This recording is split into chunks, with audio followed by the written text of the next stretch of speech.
killers understand me. Hey. Panda.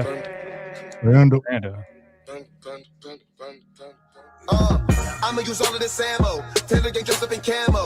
Try my squad and you get handled. Kill every crew on the camera. Eskimo, body dim. Mix pack, body dim. UKG, body dim. Let's go. Yo, Pandaverse. Hashtag Pandaverse. Let's go. Let's do it. Let's go. Let's go. Welcome to tonight's premiere episode of Lifeforms. We revisit a favorite, the ascending, the almighty, the most powerful guy on the come up right now in that geriatric genius of the Dabbleverse. He's in that 150 to 200 range, but he's really knocking on the door of top 150. It's none other than Lifeforms 3, Schmuel Buckman. Welcome to the show, Dan. Well, good to see you, Chow. We're going to be mirrorless tonight. We might have some other special guests that are going to join us. I don't know about you, but I've been following what's going on in the world in this little verse of ours, and a couple of people have been shooting their mouths off a lot lately, and writing checks with their mouths. And I wasn't just when you reached out to me and said, "Hey, Wednesday, you free?" I said, "I think we got to do something." So, yeah, Schmuel Buckman is talking a lot of shit these days about yours truly and some of our other crew here. I guess we're now the Mean Girls. That's the new tagline that he's given us. We're getting all kinds of nicknames. We're actually the panderers. There's a lot of deflection. No, Dan's really the one that panders. He's the one pandering to everyone. But yeah, we're the Mean Girls. We're the bitches. We're the girls that sit at the cool table. We're the people. We're the new Clown Town. Also, I heard basically the new Clown Town. That's what they're saying. Yeah. The new Clown Town is Lifeforms, and yeah, it's the same shit for 2 years that we've been doing. But we're gonna slam you into the locker at school. We're gonna get the girl, the head cheerleader, because we're on the football team and you're not. Like, we're the cool kids, and we're gonna play that up. And you're either going to get on board with the cool club or you're going to go with the loser club. And we're going to find out about that.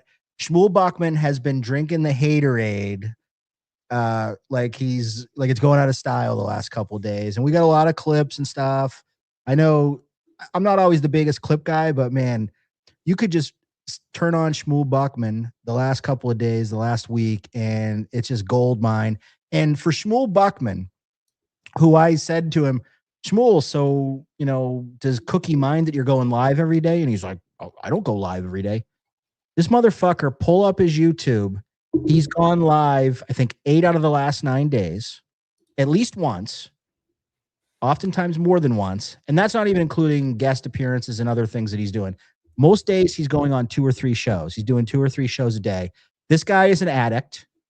He's an AA guy, and he substituted booze and drugs or dopamine hits.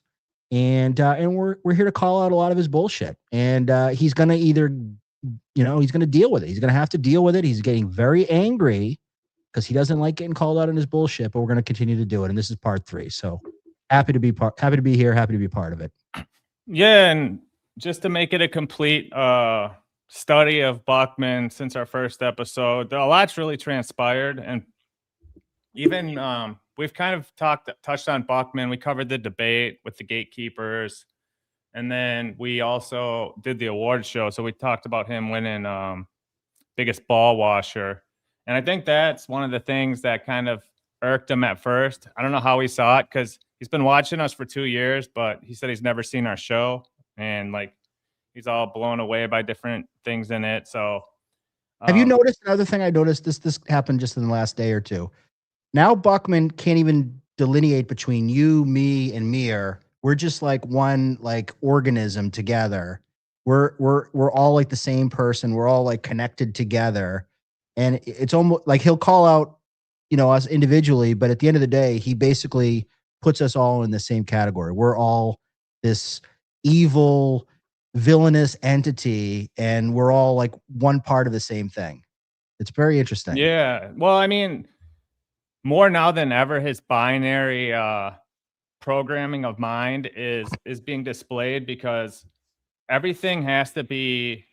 He's gone so far into the Panderverse. Like he's reaching for life rafts everywhere now, and we're gonna see something that's played out over the last few days that's been incredible. That life forms are starting to like coalesce into each other. Like Buckman is trying to big up Final Boss now as of last night, and then he was trying to get OG Gooner on his show, and they're making these connections. Oh, and he also obviously watches our show because he starts talking about Big Hormone. So yes, oh, he like picked up that they're forming like Voltron. You got Big Hormone, OG Mumbling Nick, the Pineapple, NJ Romeo, Buckman, and a couple of other tertiary characters. They're all kind of forming together. And the longer this goes, the more they coalesce together. And coalesce is the perfect word. They are their force fields, their gravitational pull is pulling each other together. I've heard of them called the Buckman Bunch. We're going to talk about the Panderverse. A lot of terms that are being thrown around. Some are, sticking more than others, but there's definitely a pull of these because they all have the same thing in mind, and it's all about ball washing each other. It's all about elevating each other. I know right now NJ Romeo and they're doing their show. I'm sure all the ball washers. I'm sure Pineapple's in the chat. Oh, NJ, you're awesome. There's this whole thing. Big Hormone is definitely, he's over on that show. Big Hormone. Anytime there's one of the Panderverse shows, Big W, Pineapple are in the chat. I saw Pineapple talking shit about me in some chat when they were watching a clip of me today. I mean, you guys are obsessed. You guys are obsessed, and you're all one part of the same thing. And the more time goes on and the more angry you get at us, the more that you guys become aligned. And you show to the world, you show your belly to the world, and everyone sees what you're doing. And it's pathetic. And we're going to keep exposing it. No, one thing I noticed about Panderverse is some people find humor and truth in it and the comedy that it does portray. Like Buckman takes it super personal, but also I think Buckman likes it and he wants to be the head of the Panderverse. Like he wants to like grab it and be the main guy to get other people who are quote unquote Panderverse people. He wants them to come on his show because he's the Emperor Palpatine of the Panderverse. Like he's really trying to like control everything and have everybody kind of come to him. He does this, and this is the thing that anyone that's followed Schmuel Buckman for a while knows that he does this. Oh, I'm the lovable old guy. I'm the I'm not good at tech, and he tries to pretend like he's being, that he's kind of being self-deprecating, but he really is not self-deprecating. It's all him like putting on a ruse to make people, let's not pick on Buckman. He's old. But meanwhile, behind the scenes, he's like, how do I get more super tips? How do I get on Tuki's show? How do I interview Stuttering John? He's always thinking about the next move. He's constantly like trying to move the chess pieces around. And this is not like fun and games to him. Like for us, you and me, Chow, like I worked today and I was like, okay, well, hopefully I'll get off work around 6:37, maybe take a shower or whatever, go do a couple errands. Then we'll jump on. Didn't do a lot of prep. You did some prep. It's fun and games. And if something came up like a flat tire or, my wife said, hey, we got to have dinner or something. Okay, we'll postpone it. We'll do it another time. Bachman is like the Terminator right now. He's like, I got to do my Tuesday show. I got to do my Thursday show. I got to do my Saturday night show. I got to figure out what guest spots. I've got to send out the link to 3 or 4 people. And like, he can't like step back. And the problem, and this isn't unique to Schmuel Buckman, because you see this with a lot of the newer creators, is they get addicted to the high of it. They get addicted to the super chats, the super tips, the attention, the positive reinforcement. The first time you get like 100 people in your audience, it's like addictive. You're like, oh my God, 100 people are watching me right now. Like I'm a superstar. And Buckman now is sniffing his own farts like that. And he wants that high. It's that chasing the dragon that happens with addicts, as well as dopamine people that are sex addicts, people that are addicted to all different things. Schmuel Buckman is chasing the dragon, and he has to keep going. He has to keep feeding the beast. I have another theory. I think that he's also using money to promote his channel. I've seen some things on YouTube that lead me to believe that he's doing some boosting of his channel to get more views. I can I don't have the receipts yet, but I have a feeling there's some things that I've seen that tell me that that's happening. And I wouldn't put it past him because Buckman is so impressed with hierarchies, with numbers. You know, his whole thing lately with me, and we'll probably show the clips. Dan hasn't caught on, and Dan's not. I'm not really like putting a lot of effort. If you watch my channel, I haven't even gone live in like 2 weeks. Like I'm not really doing things that'll get my algorithm up, because to me, it's not really about the numbers. To me, it's about going live when I have something to say. And it's also deconstructing things that I want to call out. And, you know, the Pandaverse is right up there with it. But yeah, Dave, I'll put you on that. There are some things that, and I can send you some things to start sniffing on, because there's some feelings that that Buckman is doing, a few things behind the scenes to Well, promote we know Buckman's obsessed with numbers, and I just want to let you know, Buckman, we'll be buying views next year, so the numbers are going to be sky high, and you won't have to like worry about it anymore. But yeah, as far as Pandaverse, we dropped that, and you know, kind of a brainchild of Stealth, and as like naming it and defining it. But it's been something we've been working on. It's a trend that's been observed out there in the game, so we dropped that on you. And of course, Buckman, I think if a couple other people brought it up, but maybe like Husey and Sarah, which Dave Sarah is going to be coming through to give us this like lowdown on some of this Buckman stuff. But basically, for people who aren't in the know, I was supposed to debate Buckman last Friday, and unfortunately, it didn't happen because I got this really bad flat tire, and yeah, it just wasn't meant to be on a Friday night. So, and let me just also say something. Even if people, because I'm sure there's some people in the audience that are scoffing, they're like, "Okay, Chow, sure, you got a flat tire, and the thing ate your homework, whatever." But here's the deal: whether or not you got a flat tire, whether or not you wanted to debate or you were looking for a cop out to get out of it, number one, nobody on this screen is scared of Schmuel Buckman. Don't ever get that twisted, because I've heard that's been the narrative that Schmuel is doing. Like, oh, they're afraid of me. No, I have better things, and Chow, I'm sure, has better things to do on a Friday evening than to have Schmuel Buckman be yelling over me. The last time I was on a show with Schmuel Buckman, they didn't mute it. Husey, and if I go on again, I'm gonna have to talk to Husey about him muting Buckman, because Buckman doesn't have proper etiquette when he goes on these shows. He will actually talk over you and interrupt you, which anyone that's ever done one of these shows know that is like the biggest faux pas. Even if you're having an argument, even if you disagree with someone. People saw me with Husey and Carl the other day. I never talked over Carl once. Every time he was talking, I shut up. That's proper etiquette when you're on a show, even if you're debating or whatever. Buckman doesn't follow the rules. Buckman is a perpetual line stepper, and he thinks that he's above the rules because he's Schmuel Buckman. So if you say you want to go on a show on a Friday and things don't work out, you have a flat tire, you're working. Maybe I have my job. Maybe a client calls me. Guess what? I'm not going to feel that bad about saying, I'm going to have to take a rain check. And it's never, ever, ever going to be because we fear someone from the Pandaverse.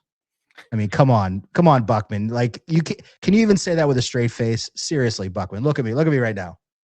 Well, do you think these guys? You think us two are scared of you at all in any shape or form? I mean, come on, brother. I'm not gonna lie, bro. You're a cloud. We gotta see this shit, because Buckman is trying to assert his dominance. Thank you, Vicky, here to habitual line stepper, not perpetual.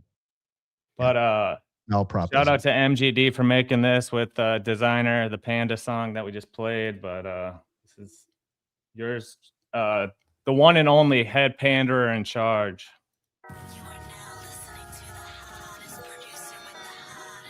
The hottest new clip in the Pandaverse. I'm not following their rules, right? Oh, you're a ball washer. You're a cloud chaser. You're not doing it the way we want you to do it. You're doing it differently. No, you're not supposed to say somebody's good. You're supposed to say they suck, right? So don't talk to me about breaking unwritten rules, because that's all you fucking complain about is other people breaking unwritten rules. The mirror chow, whatever but that's what it feels like. It feels like it's Mean Girls. The thing is, what happens is, you are not you, but what this supposed anti-pandering guys are the pandering guys. They're just pandering to the haters, right? It's not doing anything. You're complaining about me that I gossip and all I do is, talk about other shows and whatnot, which is exactly what they're doing. All they're doing is they're taking an opposite opinion and the other side, so to speak. But it doesn't feel honest. It feels like they're just taking the other side. Objectively, Rocco is funny. Whether you like him or not, he's funny. I guess I'm the panderer in charge. Let's go, Buck. Let's go.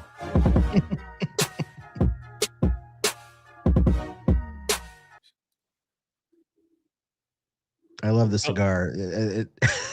That's what we're dealing with now. For where we started, to where he got monetized as Smugman, to now he's got his little Pandaverse army of NJ Pander, Big Hormone, AJ Pander. I've heard a lot of new nicknames for NJ Ranger. Brian Landon likes to call him NJ Wrangler. Wrangler, buddy. NJ Romeo, because all the ladies swoon over him. But by the way, if you want to get Flimsy Greenberg pissed, tell him about how he's the funny guy and NJ Ranger is the handsome guy that everybody swoons over. He got very butthurt about me saying that to him the other day on Twitter, and for the first time ever, he was lashing out at me because I dared say that he wasn't swoon worthy. A lot of egos getting smashed here in the DV. We'll get all into all the Buckman bunch in time, but that's a 2026 schedule. Unlike Buckman, who just pushes go live and spray and praise out the link to everyone and hopes that someone in his chat will say something that can get him going on a snowmobile rant. We plan our show months, if not years. These storylines, we plan them way in advance. So, Buckman was getting all pissed, and he's like, "You guys have been covering me nonstop." It's like, no, we did 2 shows in 5 months or 4.5 months. So, this is our 3rd one, but you did 3 shows this week, and I think that's what we're going to kind of look into, because on Friday when the debate fell through, right when that happened, he had to go live to address it. And he was pissed. He had to get the record straight. He had to let everybody know that you were the one that chickened out, not him. Yeah. So I say we watch a little bit of that to get started, and then off the rip too, he gets caught in a really bad he must be going through something mentally or emotionally, because his emotions are all over the place. But Buckman's show is a gossip show. So one of the people he gossips about is besides us is the Scarlett Johnson or something. Some Scarlett Hampton. Yeah, and then also Mommy. But we'll start off this episode because he says on it's interesting. Right off the rip, he starts talking about her personal relationship. He does. This is another thing of Buckmanism that gets overlooked a lot. He sexualizes females and female presenting people very much. I've heard him sexualize Ava. I've heard him sexualize MGD. I've heard him sexualize Lady KB. Obviously sexualize Scarlett, which is kind of hard not to since she's a porn star. Sexualize FKA Mommy. Anytime a woman comes up, and here's the thing too, like for those of us of a certain age, when you get to be above 40, you start being cognizant of, you don't want to come off as a creep. You don't want to be, that creepy guy. You don't want to be the creepy guy. So you have to always be thinking about that. Now, Schmuel Buckman is 20 years older than me. And I'm already at the point where I'm like, let's not creep out any females here. Schmuel Buckman does not have that. Like he once again, habitual line stepper. There's like the flirtiness or the cute comment. But then there's the where it's like, you kind of went a little bit too far. You kind of sexualized it a little bit when you didn't really need to. And he does that a lot. So watch out for that, for Buckmanites out there, people that are Schmuel Buckman observers. Watch anytime that he engages with one of those females or female presenters in the chat. He definitely will sometimes say things that are a little, maybe too much, a little too sexual. Well, he's just in everyone's business, so that's kind of his thing.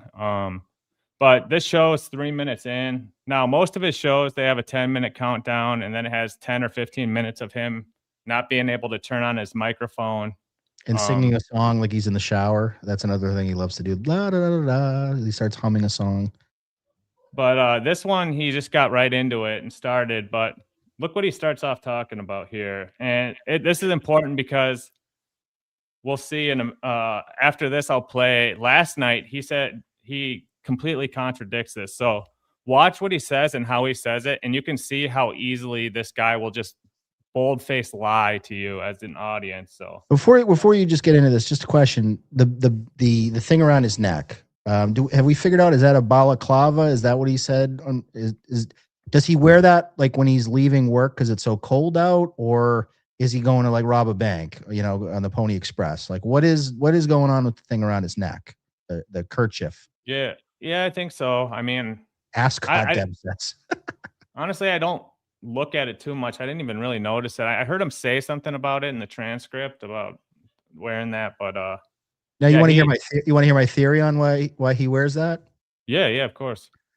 Someone started calling out the turkey neck a little bit. Oh, and he got a little sensitive. Just like people say, "Oh, Dan, you wear sunglasses and a hat because you're bald and your eyes." And Buckman is wearing his kerchief or his balaclava or his ascot or whatever you want to call that, his bandana, because there's a little bit of turkey neck situation going on there, and he's a little hypersensitive about it. He already has the thyroid condition with the eyes, so that's already one thing. But he leans into that, and he plays up on that with his his logo and everything. But the balaclava is there to not have the turkey neck be exposed so much. No, totally. And let's just play this from Scooby-Doo. Yes, exactly. Prop. He's doing the Fred from Scooby-Doo look with the kerchief. Have you figured mommy out since she's become single? I didn't know that mommy was single. I thought she was married. I don't really know enough. Sorcerer Gypsy asks an amazingly appropriate question. Dave, are you going to be on Saturday? And Dave. All right. So we get a little, at the end of that part, we get a little pander, which is nice. But no, the mommy thing's interesting because that was a pay no mind throwaway Buckman slop of a intro to his show. It's just reading whatever chats are there. But they ask about mommy, and he goes in and says, "Oh, I have no clue. I thought she was married."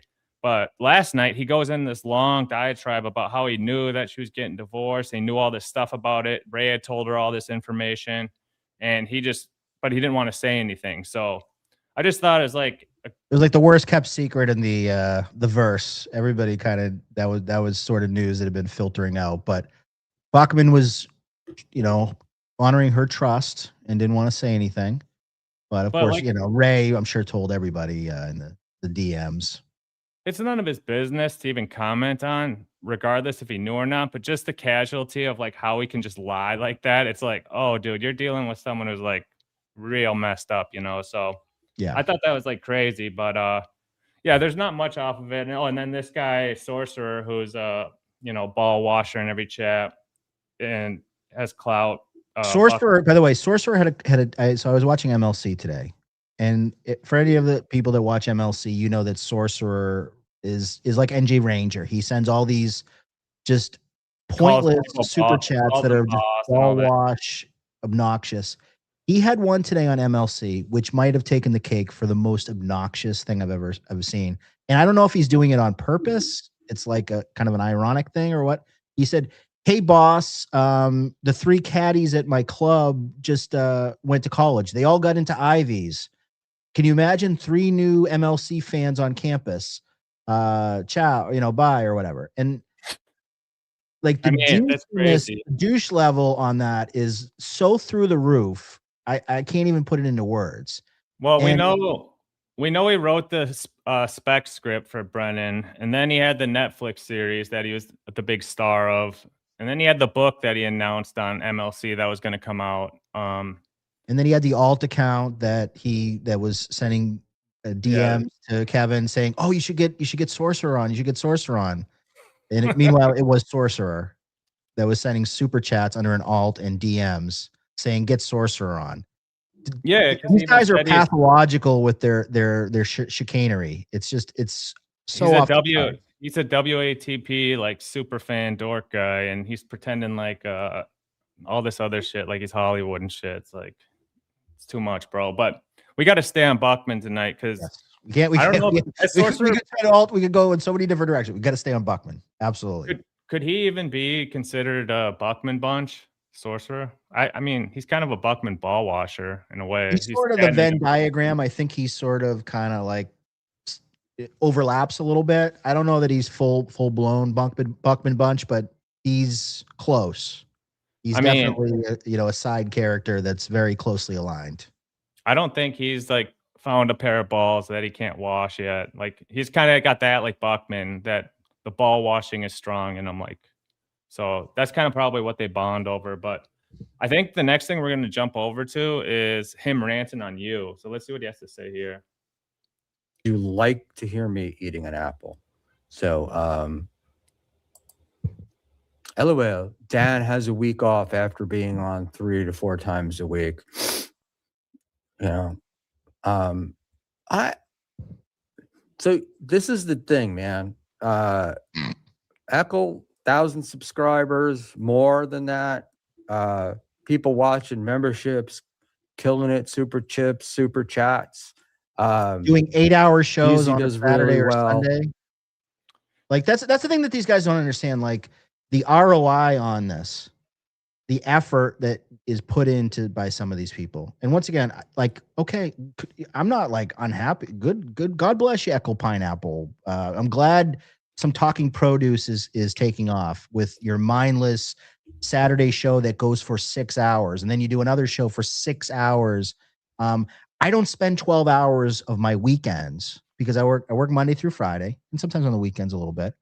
But I'm not going to spend 12 hours with a dancing produce head, dancing and jiving for super chats and super tips. I'm just not going to do it.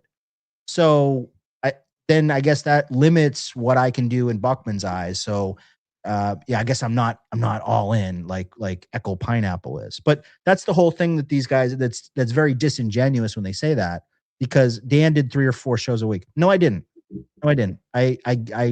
Some people asked me, Husey asked me to go on his show. I went on it because I like it. You guys asked me to go on because I like you guys. I only go on the shows of people that I like. There's about 2 or 3 shows that I'll go on. And then sometimes I do my own show. And guess what? I took all of this month off doing my regular show. So this doesn't mean anything to me. So that's the thing that with guys like Buckman that they don't understand when they do this whole thing, because he's going to go on this whole thing of Dan's not taking off. Dan's, is I'm not trying to do that. I'm not putting in the effort that these guys are doing. I would hope that you're growing with the amount of effort. If I was putting in 20 to 30 hours a week on this shit, I would hope that I was growing. But I'm putting in like 4 hours. And I'm not really and maybe that'll change next year. Maybe I'll put more effort into it. But this doesn't mean anything to me. This is in the hierarchy of my life. This is like not even, this is like 8 or 9, right? For these people, this is like top 5. And this is a thing that I always talk to people about that are having like issues. And Chow, this was another thing that came up the other day with Buckman, where he dropped that AA slogan or whatever, the AA reference. He's very like the AA mind of things. I've talked to a lot of people that have drinking and drug problems, and I was a bad drunk, and I stopped doing it, but I didn't do AA. What I did is I took a look at my life and what was most important to me, and I kind of put those in order. I said, okay, what are the top 5 most important things to me? And I did AA for myself without fucking opening a book, right? But these guys, they need to everything's going to be boxed in the way that they want it. And Buckman is very numbers driven. He sees the world black and white, binary, like you said, Child, before. So he can't understand the nuance of someone that isn't like all in the same way that he is, that doesn't see things exactly the same way that he does. Dave, Sarah, how are you this evening, sir? Yo, man, how's it going, guys? Thanks for having me, as always. Welcome, sir. Yeah, No mirror tonight. No, he's busy tonight, so we just popped up. Yeah. I think malware might come through though, so we're trying to be like Clown Town. Yeah. Okay. So, all right. Yeah. Hey, you had my, I don't remember the line. You have my interest now, whatever the word was. Dave, are you on performance enhancers tonight, or are you your pregame? Nice. Coors Light, that we'll call that a performance enhancer. Before we go any deeper into the, you're on mute if you're talking, by the way.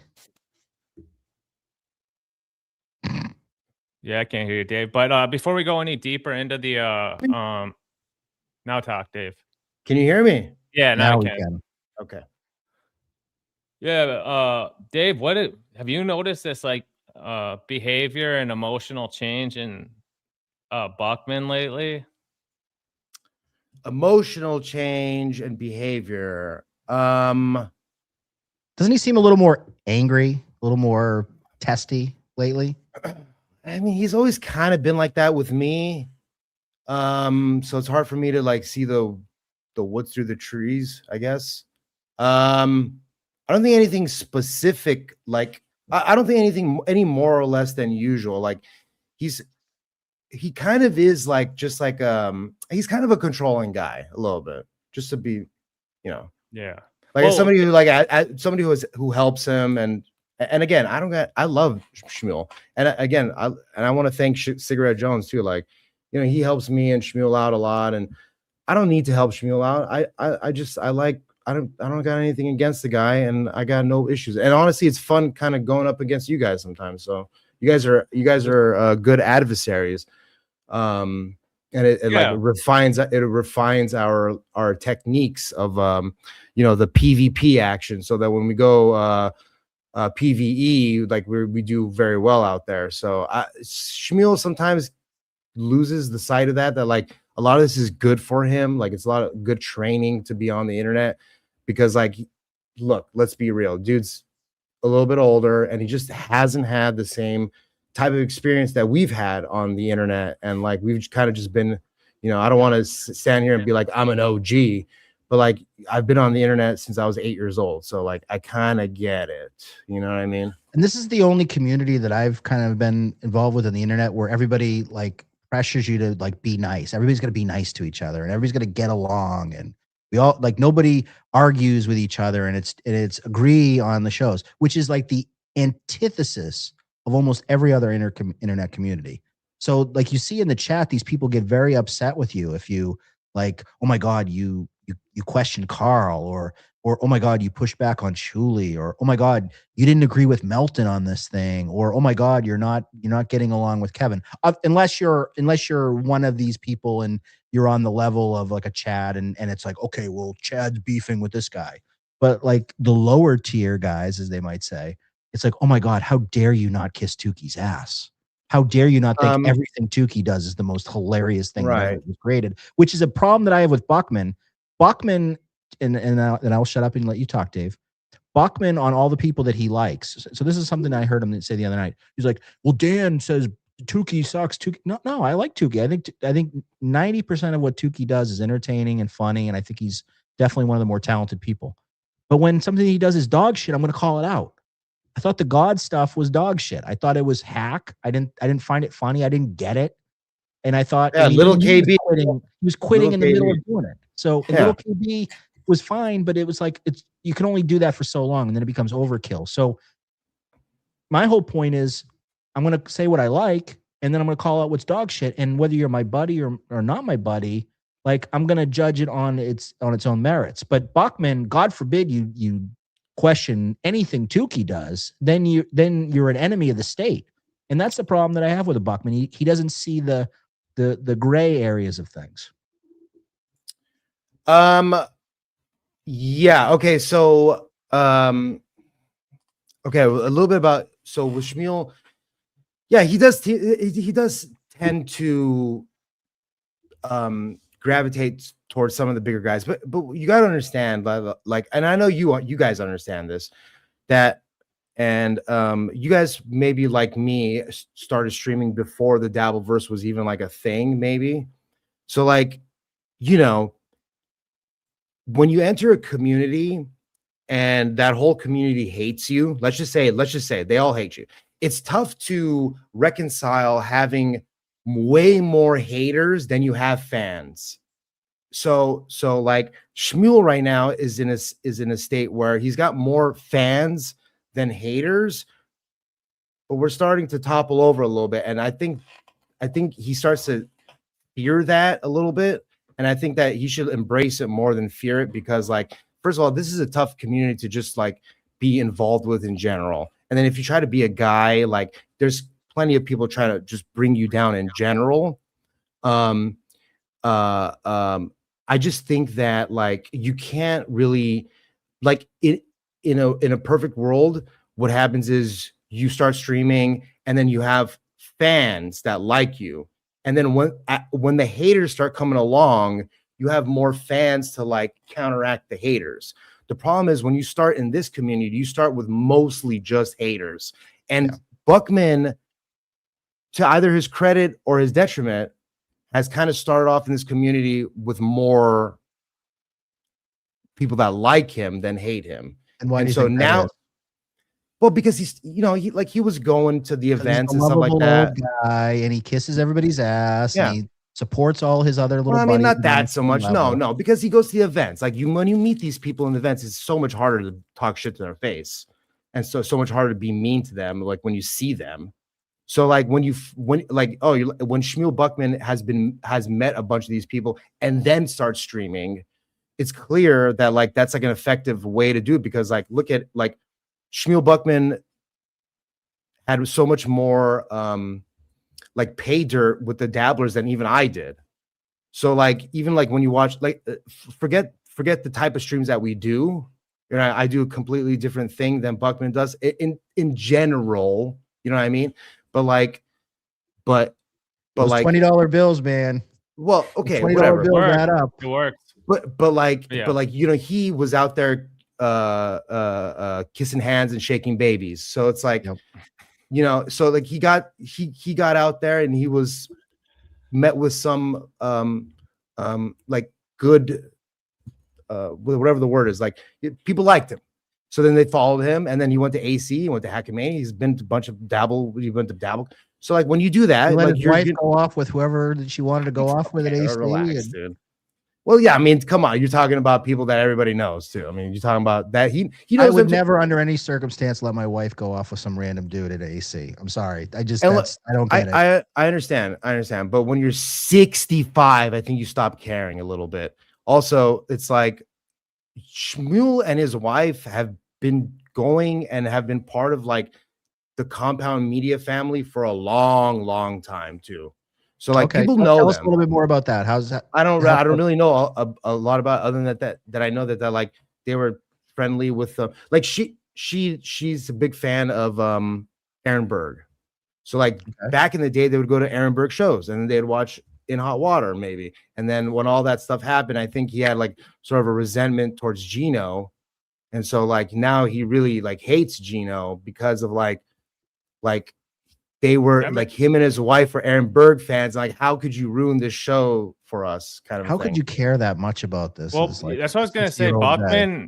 Buckman has always seemed to have like and that's just personal invested like emotional investment into it. Like I know he's always been super anti-Gino, super pro Dixon, and then, you know, of course, like he follows a lot of Panderverse type stuff. So he looks left, looks right, sees what's popular, and then goes with that take. So he's anti-Toe, and then now his big thing he loves talking about is Scarlett Johansson and Matt Mead. And it's like he keeps saying no one knew who these people were like a month ago. Now, yeah, he's talking about it nonstop. We knew who Matt Mead was. But yeah, Well, yeah, I mean, I did. I've streamed with Matt a bunch of times on Ski's He channel. was just like a but, compound ball washer, right? Yeah, He he's was just just like like yeah, guy he's that just showed like up at the shows and sat on the Like stands, metal you know? stands. that's a good way to explain it. Yeah, but yeah, he just ball goes washer. with whatever the next thing is and develops a super Well, when you hyper can't drive, emotion. you gotta always be behest to people who can drive you places or take the bus Matt Mead can't or the drive. train. I don't think he can. I don't think he's allowed to. Yeah. DUI? I could be wrong about that. Actually, I thought he Why just had can't he so many. drive? I thought he had so many DUIs. He's not allowed to drive anymore. I could be wrong about that. I'm sorry. I don't mean to be spreading rumors. Usually after the first one, you kind of want to cut back on the drinking and driving. They get He's worse as you get more of them. Yeah, I'm not, and I ain't even talking shit. I'm just saying that, like, you got to You rely start on having people. to blow into the steering wheel. You've probably been drinking and driving a few too many times. But I know he got a couple of drunk in public kind of things too, and that kind of I don't really know. didn't he get in a fight at like Levy's house or something? Wasn't there like something? Did you hear that story? I mean, I remember a old cocaine story back in the day with Mead. Maybe even Rob Saul was part of this story, and Bob Lee. I can't exactly remember though. It's so long ago. You ever chop it up? You ever chop it up with those guys, with Levy and Rob Saul in the day? Or you're West Coast, so you never really. I'm West Coast. I definitely started watching Levy Land early on. I mean, whenever they started first streaming on YouTube early on, it was like Chris Abels, Rob Saul, and Levy, and I loved it because like it was literally just talking shit on Rob Saul every single episode. And it was so fun. And then we thought that he was cool with it, but then eventually just drove him off. And it's like, well, it's fun, but like you got to go to the line to where you're not driving him off anymore. And then he and I currently have like a treaty right now, so it's like I'm not really. Rob Saul, me, Chad Zuma, our feuds go back to like 2018, bro. Like it's a long. You were feuding with Chad Zumach in 2018. 100%, man. Oh, yeah. 100%. Yeah, we were talking about this last night, me and Dave, because me and Dave actually knew about Zumach before like before Brennan. Yeah. I found out about Brennan through Zumach. Because Zumach was an LA guy, and I found out about him through Tripoli in like 2016, 17, when like they were doing Punch Drunk Sports, and like I was doing open mics, and like we were both kind of like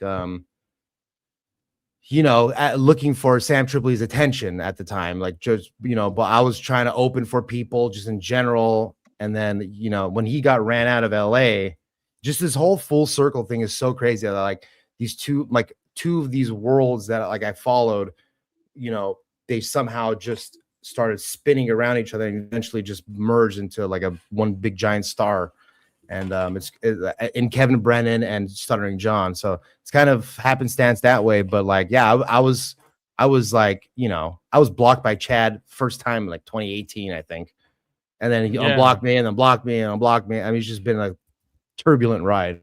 No, and now you're hanging out with Buckman of all people. So let's watch a little Buckman because we have a lot of stuff to cover. But this is still Friday. I think he's bitching. And these other guys that just complain about everything. I don't see the growth, and I don't see the benefit. So there we go. Mint diggity, oral fixation. You want to come over, big boy? I like Gay Buckman, by the way. Werthers. Shit show. Look, I agree with you, and I'm not right. I'm not disagreeing with you, but could you imagine? Anti-Dan action by KB. Some threat not to react to $2 ones. This is pure greed, and it's wrong. I disagree because it's what happens is that if it's the same person with $2 chats and it's just sort of the same crap over and over again, I do get kind of sick of it. So I get it. Now Buckman's too big for the $2 super chats. Well, I know we touched on that at some point, but yeah, he doesn't want to read your $2 chats anymore. He'll read all of the free chat, but if I send a $2 super chat, he'll skip it. At least 1 out of 2 times. Yeah, that's all you need to know about Buckman. I'm gonna push forward just to hear him talk about the debate for the first time, because this is, to me, the debate. Dave, what did you hear about the debate? Because to me, that was this big win from the weekend, was winning the debate by me not showing up. Bro, I don't even know, man. So was it supposed to be on Hughesy's channel? Whose channel was it supposed to be on? Yeah. It was me versus him on Hughesy's channel. That would have I been don't dope, know, right? dude. He caught, but why didn't it happen? Why didn't Because I it got a happen? flat tire, dude. Oh, you actually got a flat tire. Okay, I mean, whatever. Yeah. Like, okay, it happens. Like, it could still happen though, can't it? Like, do you still want to do it? Yeah, well, that's Well, the if you- thing. Like, I DM'd him about it before and after, and I was like, dude, I'll come on your channel anytime. I owe you one. I've said I would before, and it's never happened. Look, it's winter, bro. I mean, flat tires happen. Like, if you're calling into your job and like you've been on a bender for 3 days, and then you're like, I have a flat tire. I haven't showed up for 2 days. I was gonna show up today, but I got a flat tire. That's one thing, right? That's like, that seems sketch. But like, you don't seem like the type of good dude that's just gonna duck somebody for like a flat tire. And like, maybe it's an excuse because like you were maybe doing something more important. Sure, fine. Like, but if you have proof of that, then okay. But if you don't have proof of that, it's like, I've never really known you to just be like dodging people. So I think it's stupid. Yeah, no, it sucks because, like, yeah, that's the thing. I've always been a huge like Buckman fan since the beginning when he was like on Ray's show. We were All right, doing let's Ray. relax here. Don't say fan if that's not what you mean.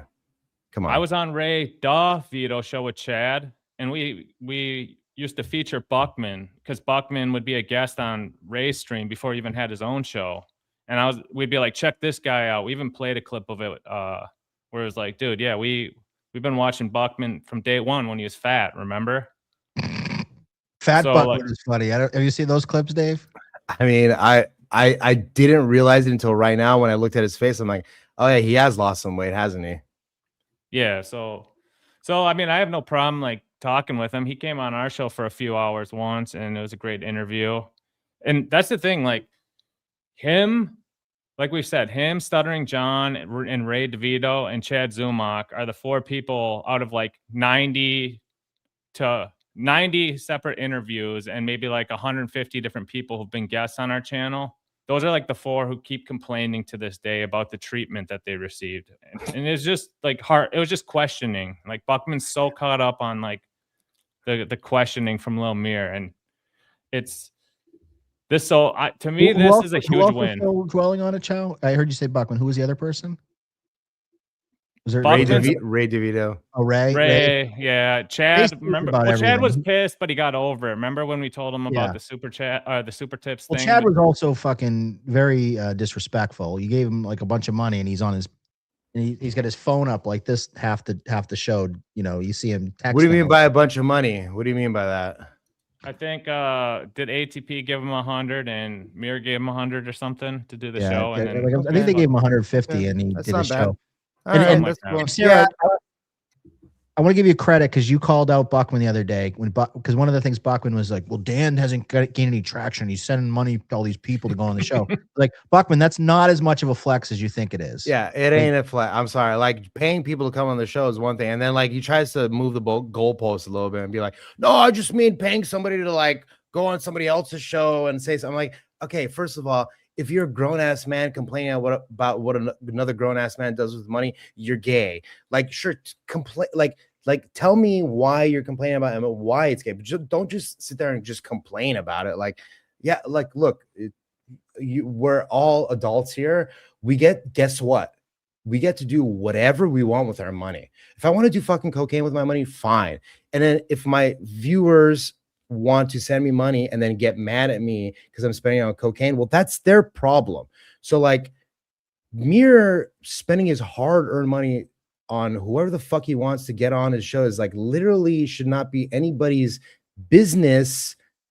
And like, sure, make fun of it, but like have a good reason why you're making fun of it. Like, I don't think it's quite the own that you think it is usually. Like, oh, you paid the guy? Oh, shit. And isn't Buckman trying to get money in super chats and super tips? So basically, you're disrespecting your own audience. You're basically calling them out. Well, why are they sending money to shows? That doesn't make it. I mean, it's the same thing.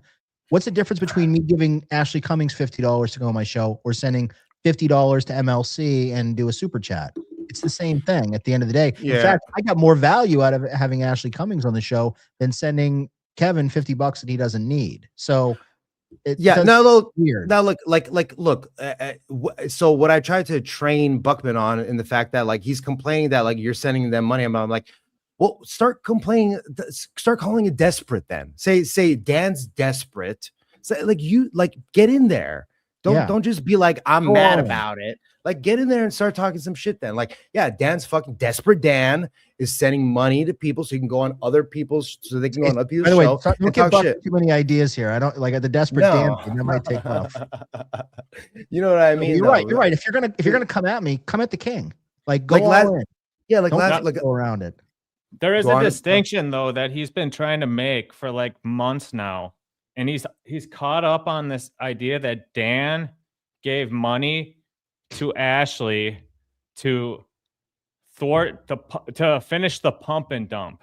So one thing that all these life forms do is I don't know who maybe Dave theories about me. I'm like the boogeyman. Dan is plotting and giving money to people to create drama on shows. Dave, what do you know the origin of this J-Mo pump and dump conspiracy theory? Tell me. I know you're a big J-Mo fan, so tell me. Yeah, well, so this is something that now I've heard a handful of people kind of repeat verbatim, and it's all Panderverse people. So OG Gooner's been saying it on his I Will Try My Best show. Buckman's been repeating it all the time. Now, who's OJ Gooner? Wait, who's OJ Gooner? OG Mumbling Nick. He's like one of our main like despicable life. You guys don't like Mumbling Nick? Oh, I mean, he's out of his mind, bro. He's crazy. You know he likes to eat pussy. I really enjoy talking Stuttering John with him. Like he knows a lot about a lot. He's very. He knows where Stuttering John's mom lives. He went to his mom's house and made videos in front of it. And yeah, he's real nuts. So yeah, okay, that's not cool. That's not cool. But see, that's not cool. But then we use that. We use that content. So it's like, I mean, use it to shame him to not do it anymore. And luckily, but that's not really shit. But it's, again, I'm sorry. I don't mean, I'm not talking shit. But again, like if you're against doxing people and then you use the content to like shame somebody, it's still using doxing material, because like, and again, in the end, if Patrick Melton makes fun of me in my bed or whatever, like I'm blessed Patrick Melton mentions me. So like in the same sense, I have to just say that like, yeah, well, you're giving it traction. So if you really don't care. Sorry, bro, you're not a gatekeeper. You're not. Oh no, level. I'm giving you my opinion on it. I know, but like, there's things you just simply don't know. And you're right. I mean, in the set, you know what? Okay. I apologize. No, you're right, because like I did kind of, as far as like the awards go, right? So like I even forced in Docs of the Year so that we can have Chad go into Mersh's house. So like I see what you mean there. Like I did the same thing, so I'm guilty of it too. But in a perfect world, I would, in a perfect world, you're not covering people doxing other people. So in a perfect world, that's just my opinion. No, I mean, we weren't like featuring it. We were just kind of showing like how weird it was that he was doing all this nonsense, fighting with Jake Hudson and simping over hoes nonstop. But this ain't OG Gooner life forms. We'll get to him later. But yeah, let's fair enough. Let's get back on. We'll get to the pump and dump J-Mo history at some point. The origin of that, because maybe we can use some tools to pull back. Before you go away from the pump and dump, so this is another thing that I heard Buckman say the other day. I've been watching a lot of Buckman. I've been like fixated on Buckman the last 72 hours.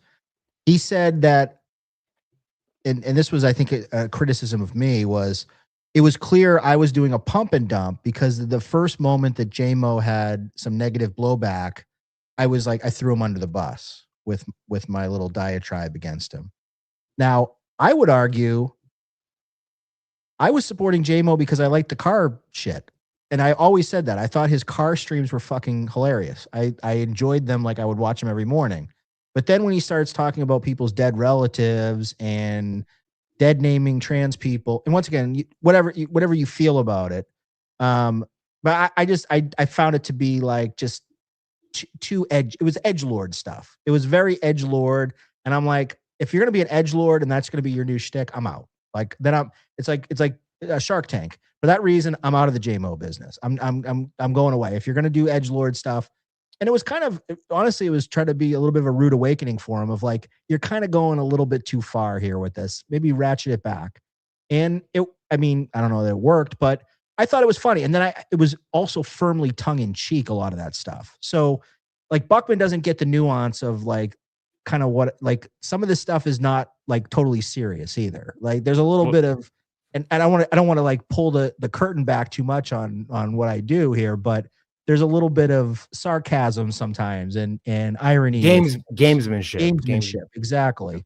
But Buckman, like, he's so serious about everything that a lot of that stuff just goes right over his head. But anyway, I mean, maybe he is, maybe he isn't. I don't know. Maybe he's playing along and you don't really know it. Who knows? I mean, well, they love this pump and dump concept shit, which I don't know. It's like the pump and dump. They say they've seen it happen to tons of people in the past. They always do it every day. It's Mean Girls. You can't watch Mean Girls every day of the week, blah, blah, blah.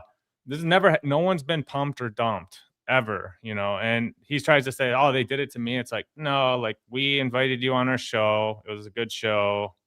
You know, I've been watching your show forever. So it was a good interview because I was able to ask you some good questions and it was very well done, very well received. And we were fine with it. And then once we started doing Lifeforms, you just got super butthurt about it. But honestly, like Lifeforms, from our perspective as gatekeepers, we have to do this because what it's going to make you better if you take the critiques. You know, we're not giving advice. I know this is something that you think this is like an advice show. It's like, no, Buckman, I never gave you any advice in any realm of anything that you've ever done. So don't get it twisted. I am very content with the content you're making. I actually really enjoy this riled up and fired up Buckman, but I don't know how long it can last because it's like manic shit. But this is and anytime I try to give advice, I'm not in the advice business either, because anytime I give any sort of like constructive criticism, Dan, how dare you? You only get 40 viewers in your show. Like, who the fuck are you to tell Carl what to do? Oh, it's like, I'm just fucking calling out what I'm calling it how I see it, you know? And Buckman, that's another thing Buckman said about me the other day. He's like, well, they're so disingenuous and it's all, you know, they're just contrarian about everything. Yeah, sometimes contrarian. Sometimes I'm fucking calling out what I see, you know? They're like, this is the thing, like with another thing about Buckman is we sometimes will switch speeds, right? I'm not always like totally serious. I'm not always totally like goofy. Like depending on, like if you see me go on Hughesy's show, sometimes I'm confrontational. Other times I'm talking to somebody. Other time, you know, like you got to kind of switch it up, switch gears. Like you can't always be the same thing. You've got to be like Madonna. Like one minute you're, you know, borderline, the next minute you're like a virgin. Like you got to switch it up a little bit. You got to keep people thinking. And, you know, for somebody like Buckman, he just sees it of just like, you know, ball wash, and don't, you know, get along to get. That's his model. Is like attach and wash. Even he was ball washing Ava, Raisa, and they had a fallout. He was ball washing Ashley, remember? And he was trying to get on that.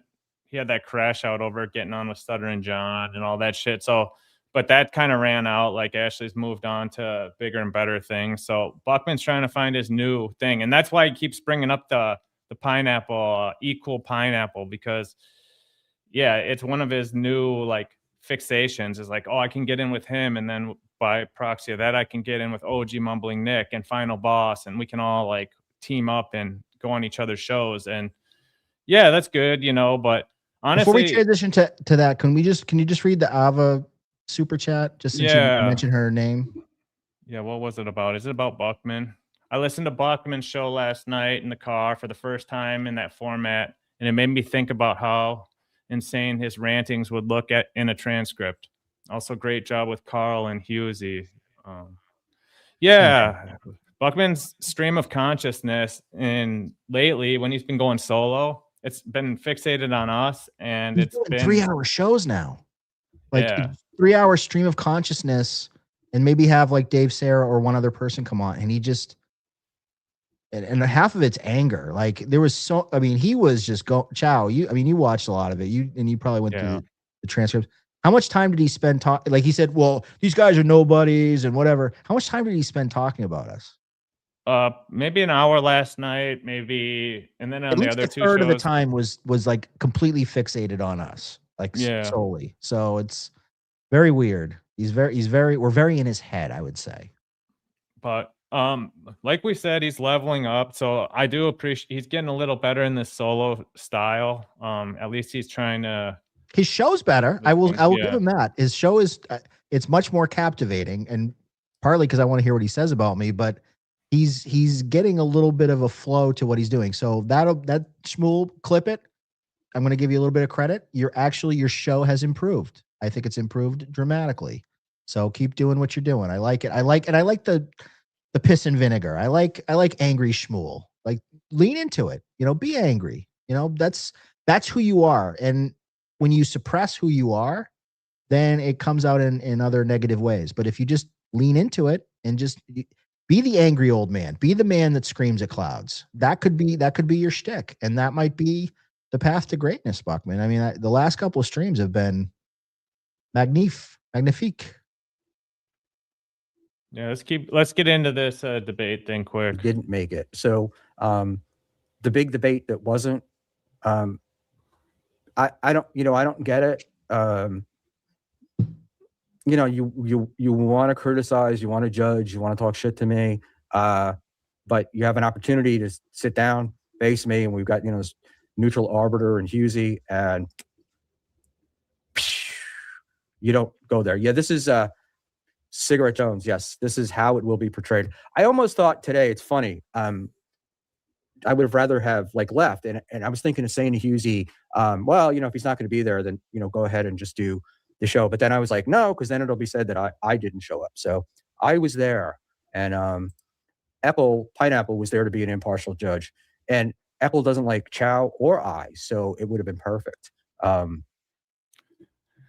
don't know how true that is. Yeah, well, I mean, I really have only heard about the Pineapple from Buckman, and he talks about him nonstop now. So I've checked him out. When was it? When we played some OG Mumbling Nick. Within the last couple of weeks, I saw part of the Pineapple. I saw OG on there, but I don't watch his shit. I'm sure he's dope, but I heard Boss was on there at Final Blob, and unfortunately, it's under members only, so I missed that shit. But I heard it was kind of meh. But Buckman, of course, was saying it was great. But yeah, let's keep going on this debate thing for just another second. But he's always throwing a wheel. He's throwing a wrench in your wheel. I will not have it. It's not a wrench to me. I don't know what it is. Yeah, he's scared. Schmuel, terrified. Look, I don't think so, but this has been a long time working, and he knew I wanted to do it. Could have done it. It's not like you're going away anywhere. You're just Kim Nicholson. It is attention seeking. If you don't want attention, you can Venmo. Like what? Like, oh my God, it's like the end of the world because somebody canceled. People cancel on shows all the time. Even if, once again, even if you made up an excuse, even if that's the case, which I don't think it is, but even if you did, who fucking cares? Move on. Like you're gonna get butthurt about that? Like, no, you're building up to this for so long. No, but you gotta expect something. Like it could be Schmuel. It doesn't matter if it's Schmuel or somebody else. If anybody else too, they're saying imagine replace Schmuel with Panhandler. Imagine the shit talk Panhandler would be doing if you know what I mean. Like it's not. I don't think this particular argument is Schmuel centric in the sense that if you replace him with anybody else, they're gonna say the same shit. So I get it, but I just can't agree with the level of rage here. This is what he needs to do here. You don't show up to the thing. This is what Buckman needs to do. Yeah, I agree. You can't get mad at him for not. You know what I mean? Okay, I agree with you. How about this? When I was on with Husey, and I sort of, that was when I had the little kind of a little tete-a-tete with Buckman. He wouldn't let me get a word in edgewise. Unfortunately I fucked up my mic. I had it not plugged in, so I was it was doing it. So my audio was lower than everybody else, and he was talking over me. Wouldn't let me get a word in edgewise. Cut me off 3 or 4 times. Why should so? And then now Buckman says, well, Dan says he won't do a show with me ever again. Now I could be talked into it, But I also don't like going on shows when people are rude. Like that's a very Gino Bisconti way to talk to someone. Yeah, I was being a little confrontational, but give me a chance to speak and don't yell over me as your tactic to debate with me. So like, could you understand why I wouldn't want to go on a show with somebody that's going to fucking yell over me every time I speak? That I get it. And Buckman does a little bit of that. I definitely think that, like, you know, when I try to speak in between his pauses, because he does tend to stretch things out a little bit. So I try to speak in between his pauses. And sometimes if I'm not quick enough, he he does get mad at me. So I get it. I'm going to play a little more of this because I think he starts questioning the flat tire and all that shit. But eventually we'll get into this great part about him trying to figure out what ball washing means, because this is just complete insanity that he's pretends like he doesn't know what ball washing is when he's used it hundreds and hundreds of times on his show in the past. He even uses it like 5 minutes later. We'll play it. It's great. But it's like when Bill Clinton said, could you define what is means or whatever? Like, yeah. Come on, bro. Seriously? Let's watch this. He knew I wanted to do it. Could have done it. And so there you go. Kim Nicholson, it is attention seeking. If you don't want attention, you can Venmo or PayPal, in my opinion. Yes. Some of it's attention seeking, but some of it is, I think you don't get the bang for your buck with the Venmo or PayPal for some people. So it's like, if there's something going on in the chat and something going on in the show and you want to be involved in it, that's kind of the way to get it in there. Stealth Chaos. I agree. Because there's a lot of chats coming through. Stealth, I didn't even notice you were here until somebody said it. Cigarette Jones, why is he skipping my chats? There you go. I got the regulars I got to take care of, buddy. I'd send you a link. Oh. So, Dave, you heard about this scandal that broke last night, right? Please inform me. So Granny was watching some Buckman, and he had this guy, Darren from Penny and the Big Dork. Have you heard of this guy? Yeah, he had him on. I'll play. I have. I just followed them on Twitter. You big time Penny and the Dork. Yeah, he explains that like Buckman's known in his chat for only putting up the clouded chatters, and we'll play that for you quick. This is great shit, bro. Yeah, so this basically we're getting ahead of ourselves because this was like recently, but this really pissed off Buckman when he saw it, and he started bitching about it. But this guy on the bottom is a newer voice. He's a fresh voice in the game, but he just doesn't have the clout yet. So Buckman doesn't see the purpose in ball washing him because his puppet show act hasn't taken off yet. What's that? What's the Penny of the Dork puppets take off? Then Buckman will be. I liked it. I mean, I've been retweeting some of their stuff. There's some good stuff. So yeah, it's funny. Let them get in there, dude. Hey, look, man. People get to pay. Like, if they're not going to be successful, we'll let them know they're not going to be successful by not ever giving them any money. But if you start, what can you say? Like, people make good content. You're gonna. I always support new shows. I love it. I love it. I hope everybody has a show. Like, I'm not threatened. Like, I know. I do too. Types that's like threatened by, oh my god, you're gonna steal views from me. Like, no. Have everybody have a show. Have Kim Nicholson do a weekly gossip show. Have Lady KB do a girls show. Do as many shows as possible. I love it. I think it's great. I agree. And you're right. The cream will rise to the top. If you're, you got to put the effort in and you got to have a good quality show. Everybody thinks this is easy. Everybody thinks you just turned it on and the super chat machine starts whizzing. Yeah. It ain't as easy as it looks. And that's literally my favorite thing to see is they're like you went on mute.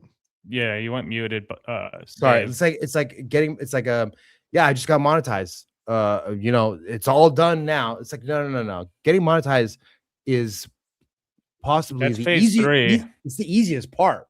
Yeah, getting monetized. That's when the real work starts after that. Exactly. Yeah. It all you're not. It's not a destination. Like you just got on the train. Like you're not anywhere close to the finish line at that point. Well, and that's a pattern we can watch because we did it with Karmic. We watched the push to get monetized and then the celebration of once he was monetized and the plateauing of his content for a little bit. and Buckman started doing it. Now Tojo's kind of in that point where he's trying to figure something out. Like the novelty of his new shit is like, you got to constantly be like figuring it out. Like when you're new, people are like, you're new. Like I see Darren from Penny and the Big Dork, and I'm like, he's a new voice in the game. Good for him. But Buckman looks at him and says, with his binary and dualistic mindset, he looks at Darren and says, hey, he's on with Granny, who I don't like. So he's a bad guy. And even though he's just a chatter who looks like he turned on me. Did Buckman Also, take away your access? what can you do for me? And No. I can't do anything for Buckman. I just mean like it's like that trope that looks like he turned on me, and it's like, motherfucker, no. All he did was go on somebody else's show. No, nobody turned on you. It's fine. You'll be fine. But I like the new shows. Let them, exactly like you said, let the cream rise to the top, baby. And Dave, how lame is that when you hear somebody like that gets butthurt because you know somebody that did your show went on another show? Like that's, I mean, unless you've got some business relationship and like you've got some contractual thing or something, like under no circumstance should Buckman be upset that somebody that's gone on his show has gone on another show. Like you're not under any obligation to be loyal to Schmuel Buckman for any reason other than that's what you want to do. Like Deb, my co-host, she does fucking the Papa Kill thing, and I cannot stand that guy or that show. But I'm not gonna, like I tell her, do whatever you want to do. You're your own person, and do it how you want to do it. And it's probably better because it gets your name out there and whatever. But I'm not gonna do it. But I'm not gonna tell you not to do it. And for me to like be upset, like, oh my God, why is my co-host doing this? Like, who the fuck cares? Like, it's so meaningless. Well, just to be quick, like when Buckman first started his channel, you know, and again, I love Buckman, but the reality is that, like, you know, Buckman thought that maybe, you know, I would be like his co-host, his constant co-host, every show, come on and do that. I'm like, Buckman, you gotta understand, like, you're starting your channel. This is your channel. Like, this is you. Like, you can't like count on me to help you. First of all, nobody can count on me. Second of all, like, it's futile to try and like count on me to help you grow your channel. I'll be there when I can be there, but like he kind of had this idea that we were going to be co-hosts, you know, and I was going to be on his show every, you know, 2-3 times a week, whatever it was, or once a week, 2-3. And I had to, like, you know, curtail that back a little bit and tell him that, like, hey, I love you, buddy, but like, I don't got time for this, man. Like, I gotta do my own thing too. And like, you know, yesterday, even when you asked me to do the show, it's like, I feel like an asshole being like, I can't do it because I want to go live myself at this time. So like, but then I got to realize that no. Guys like Mir, Dan, the Dabblers in general, like, they've been so kind and so good that, like, me trying to like put this off so that I can do my own stream is sort of like takes me in the realm of egotistical, which I don't want to ever be. So I gotta just be like, yeah, all right, it's 5 p.m. it's dinner time, but Mir Musk, I gotta do it. No, now I'm a little pissed, man. I'm a little pissy. Mirror's in here because that's who I actually have fun with. No, I know it's like, but I figured, yeah, we'll do this for a bit because you were tied in, and you know we're busting balls on your award show, but we were in the chat leading up to it for the month or two and trying to give you busted. You know, it's okay. It's okay. Whereas guys, Buckman, guys, it's okay. Make fun of me. Make fun. Like literally, I love it. Like again, when people shit talk me, I just assume they're talking like they're just trying to be funny. And even if they're trying to be mean, that's just a foresight I choose to have because it helps me cope with the fact that, you know, I've got haters, people literally hating on me. And it's fun though. So like I can't get mad. I'm blessed. And you just got to deal with it. Not And everybody again, can be the baby face. Not everybody can be yeah, beloved by exactly. everyone. It's You need to have a few it's, people that are it's hated. so hard. It's so hard to Dan, be you read that. this one. I got to step up for a sec. Okay, absolutely. Avariza for 10. Thank you, Avariza. Buckman's arrogance in his riffs like an Buckman's arrogance in his riffs like an elder. Ugh, wow, I'm turning to Chad Zumock like an elder statesman. He does these flexes where he references his power. I would have them on the show if they blank. It's like, no one gave you that throne, Buckman. Amen. Like Buckman has this sort of he just seized this elder statesman role where, oh, he's I've been around, kid. I got the cigar. Yeah, I you're know that- old, right? Yeah, Just you're because you're old. old. It's like Quentin Tarantino is like, just because you are a character doesn't mean you have character. Good You know what reference. I mean? And it's like, yeah, okay, Buckman, I get it. Like, you want to come in here, and you are kind of OG in the sense that, like, Was that Harvey Keitel in Pulp Fiction? yes, it was. With Good that at reference, I Big like that. Joe's, whatever. Big Joe's gonna be disposing of 2 bodies, right? So I just, in that sense, you know what though? But I'll be honest, you guys, like, in this, what's happening right now actually is good-natured ribbing. So I think in general, you guys going after Buckman, doing a show, Lifeforms about him. I think in general, I think he's, taking it on the chin, and he's fighting back, and that's great for everybody.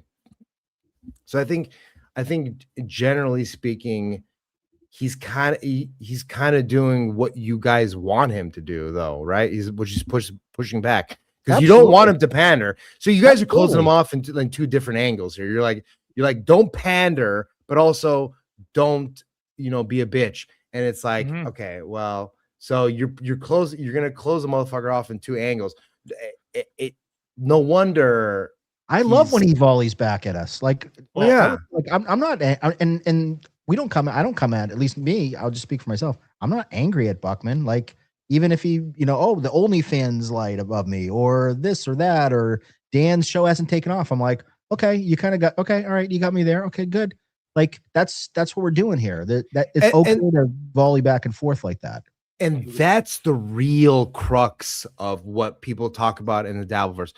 Like, when it really, really comes down to it, you have 2 types of people, which are the people who get mad at the people who roll with the punches.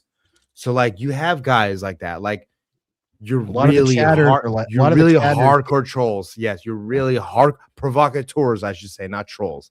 You're really hardcore provocateurs. Are like, no. I don't want you guys to be friends behind the scenes. That's fine. Like, we're not necessarily, like, me and Dan are not necessarily texting each other behind the scenes, but I think Dan and I kind of understand what the assignment is, which is cause some trouble, and let's just see what happens. We'll go, like, let the best man win. Like, cause some trouble, have some fun, some light an M80 and throw it in the bathroom and see what happens. Exactly.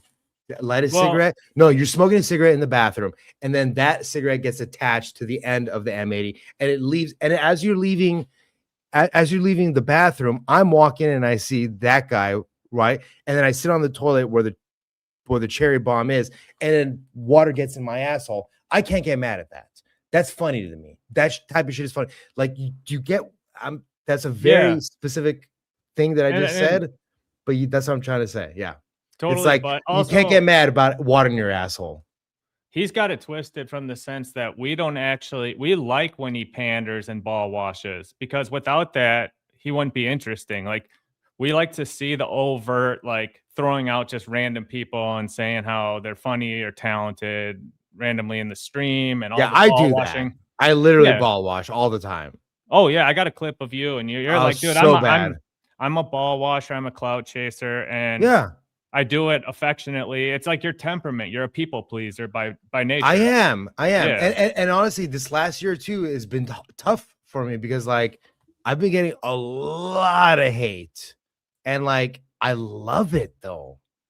But it also has, like, programmed me to be like, I don't know how to explain it. It's programming me to try and be more likable, which I don't necessarily like. So we got to see. 2016 for Dave Serra will be an interesting year, hopefully. Yeah, and that's the tricky part because I'd had this theory on it when I was working with Chad, and I saw Chad start going into diving deep into the community aspect and his moderators and all that shit, and getting emotionally involved into things with different moderators and chatters and all this stuff.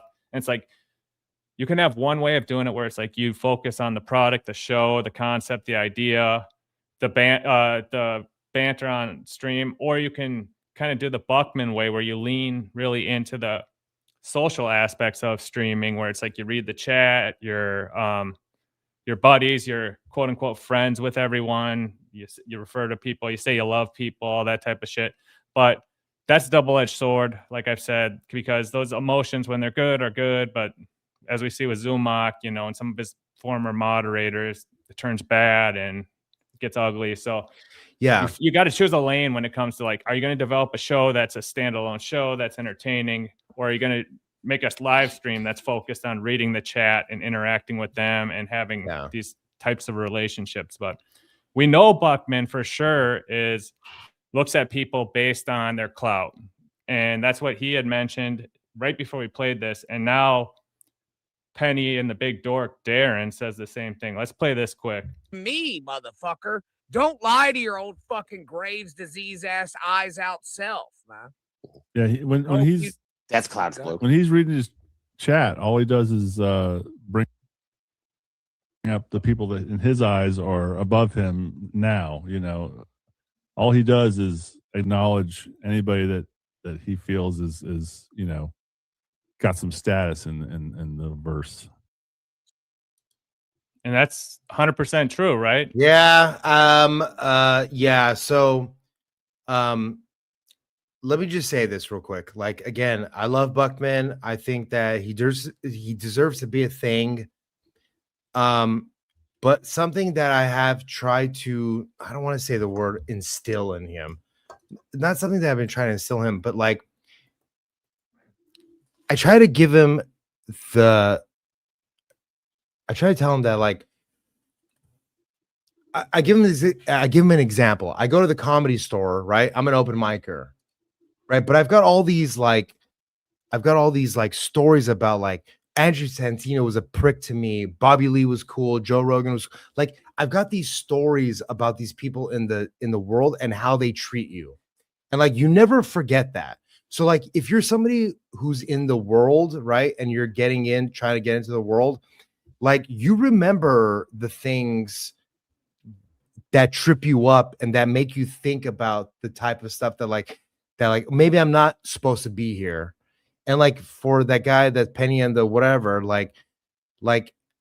somebody like that, like, I would go out of my way to uplift and get in there. And there's certain people that I go out of my way to be like, stay away from this community. You know what I mean? There's certain people that you see in your chat or whatever that you're like, you are a good soul. Stay away from this fucking community. But there's other people that are like, Tommy Jordan and this guy. It's like, no. You're perfect for this. Come on in, baby. We want you. And like, that shouldn't be a bad thing. That should be a good thing. That like, the Dabbleverse is weird as fuck, but you have to give the flowers to the people in the sense that like, it's one of the most like grassroots communities out there. You know what I mean? It's like Kevin Brennan has no, and this is maybe a poor example, but Kevin Brennan is not beholden to any sponsors, corporations, or anything, which means he could, other than YouTube, he can pretty much say whatever the fuck he wants to say. And as people who ingest that type of stuff, like, we should be thankful for that. So the fact that like Buckman kind of poo-poos that sometimes is a little discerning. But again, I like the guy. I think in the end he could be a good component to the Dabbleverse. But like everybody that comes in, like you just got to learn how to roll with the punches. And he does seem to get a little too angry sometimes. Yeah, and I'm still noticing some DeVito like things he's doing lately where it's like this is a prime example because he's pretending like he doesn't know He's what's gonna fucking hate that, by the way, that you compare him to Ray DeVito. Oh, he's Well, gonna hate that. I don't mean it offensively, but like this part where he's trying to get the definition of ball washer and is like pleading ignorant to like knowing what it means or what it is like just peak insanity because we've been watching Buckman forever. He calls everyone a ball washer. He calls Chad a ball washer of Kevin. Actually, in this clip he does. So let's just watch this because his whole premise of why he wanted to do the debate against me so badly was he was going to ask me to define ball washer to him. And oh shit, Dan's back there. Let me pull him up. Yeah, and again, it's like one of those things. It's like last night in the chat, like I love Laundry Room and I love Decline Host, but it's like, but I'm just saying they're going ham against each other, and it's like Laundry Room's going, you're black to Decline Host, and it's like, okay, well, even if he is black, it's like it's not the fucking own that you think it is, doggy. So I don't know. Laundry Room is, and I don't think is a little bit of a douche. Is a little bit of a, you know. It's so crazy. I haven't seen that, and all of a sudden, last night was like everybody's ganging up the fuck on Laundry Room, and as somebody who you look, this is gay to talk about, but I'm just saying, like, as somebody who like these are my watchers, it's hard to cope with what's going on sometimes. Like, you don't want your shit divided. You want your people to have a front. But I realized very quickly last night, no. You want your chat to be the battleground for the fucking.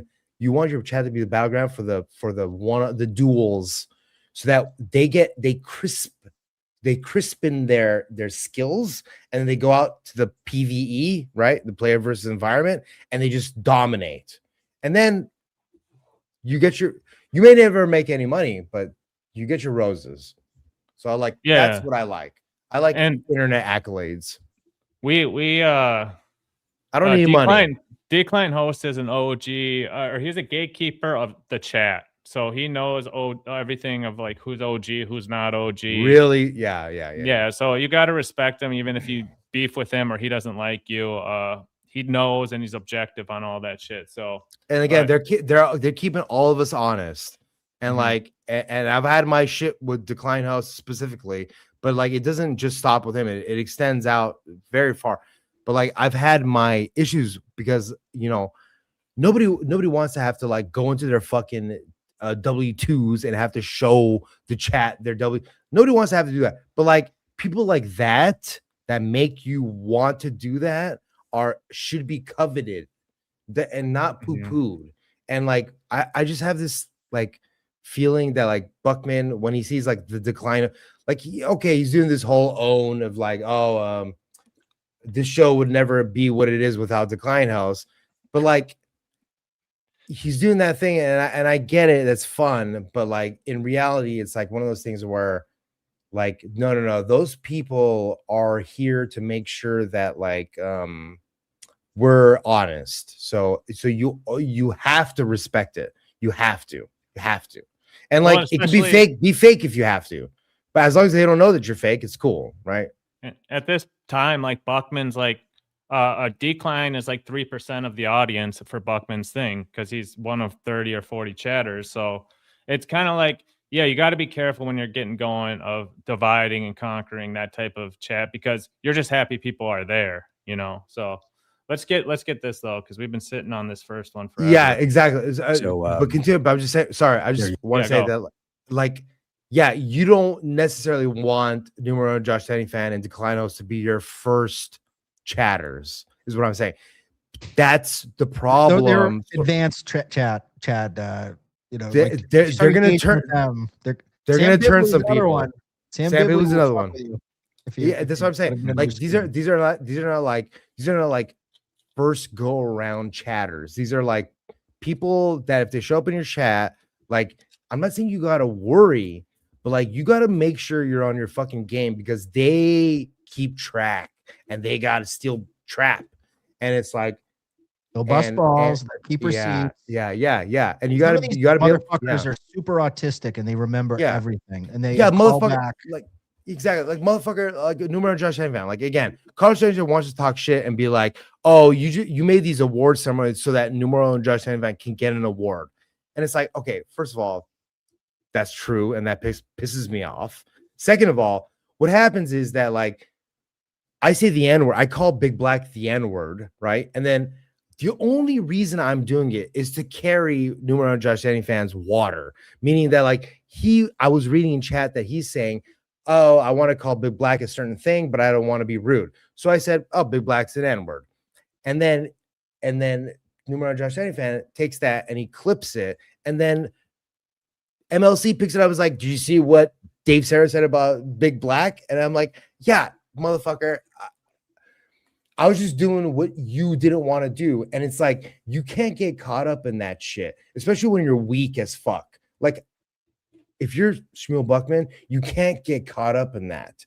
But if you're Dave Sarah, you can get caught up in it a little bit and then let it brush off your shoulder. Because unfortunately, or fortunately, but mostly unfortunately, you've been doing this for 10 years and still nobody watches you, right? So you got to do this. I don't know what to tell you. And Dave, I want to say this, like, we're not saying pandering is bad. Strategic pandering, like you just referenced, when used properly as a strategy in part of your show is good. But like Buckman does way too much pandering. And his default is pander. Like that's the default mode that Buckman is. And it's like, yeah. And I'm sorry, it's either pander or disregard. Like he's either because he's Buckman ever since he got monetized. And Dave, I think you saw this. There was an inflection with Buckman. He changed drastically when he got monetized. Like a lot of these people do. They start to think that now that they're like somebody, and the ego starts creeping in a little bit. You get a couple of, oh, hey, I made $100 the other day. Oh my God, this is like, you start kind of getting fixating on that. And then Buckman switched from sort of like, hey, it's engaging and doing, and I mean, Buckman doesn't listen to his guests anyway half the time. I mean, Dave, like half the time he just will let you talk. And then there was one the other day where I forget exactly what it was. I think it was something, you read something and then Buckman clearly didn't listen to you for the last like 2 minutes that you were talking. And then he repeated it and then asked you the question. And you're like, Buckman, I've been talking about this for the last 30 minutes.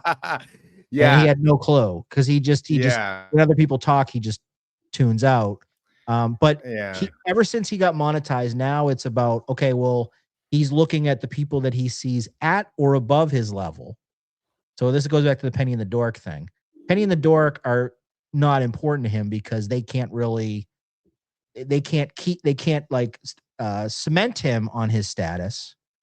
They can't elevate him on his status. If anything, the two, like in his mind, I'm going to put myself in Buckman's mind. This is going to be scary.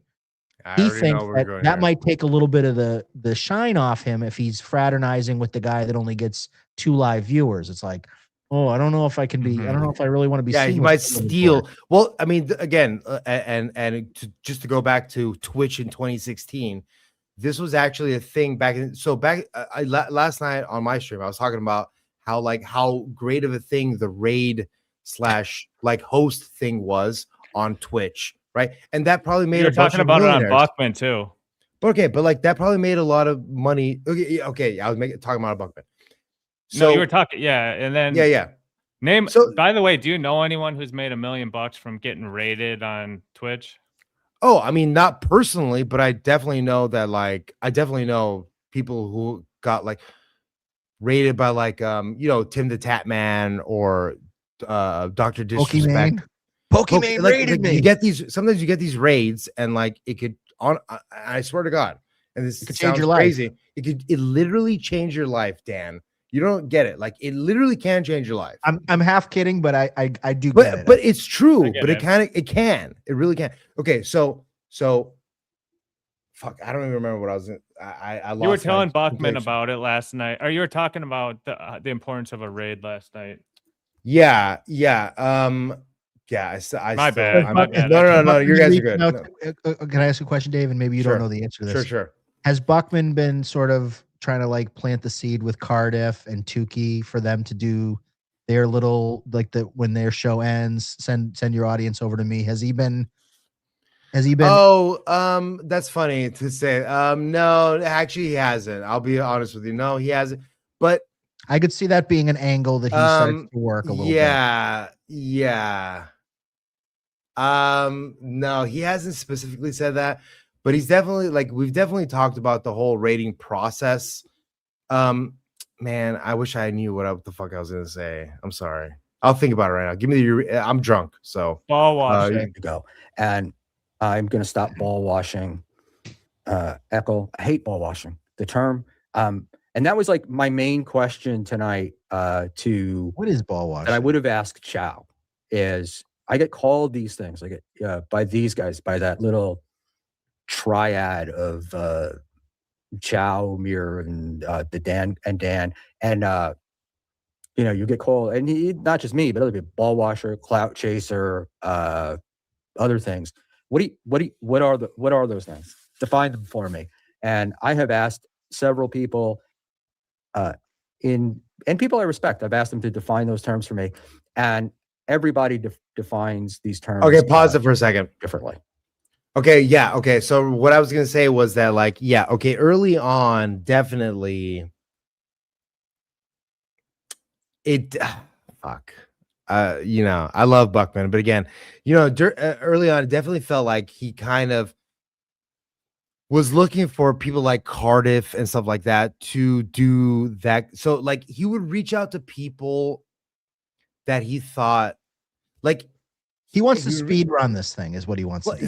That's kind of a good way of explaining it. It's like he would reach out to people that he knew might advance him in. So if he reached out to Cardiff Electric and said, help me with this and that, that might get him a shout out on Cardiff Electric's show. You see, you get what I mean? But Yeah. like the whole hosting thing, that never came up. But like I kind of understood what he was trying to go in that direction. He wants to slot. Here's what Buckman sees. He sees the guy like the obnoxious. I'm going to use Obnoxious John as an example. He sees the Obnoxious John angle.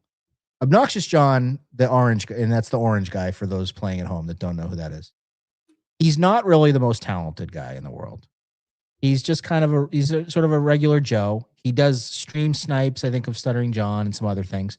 But he is one of he's the third musketeer of like Tukey and Cardiff. And basically he's sort of a tag along. But he gets like 400 or 500 people on his little streams, his stream snipes. He gets his, super chats or whatever.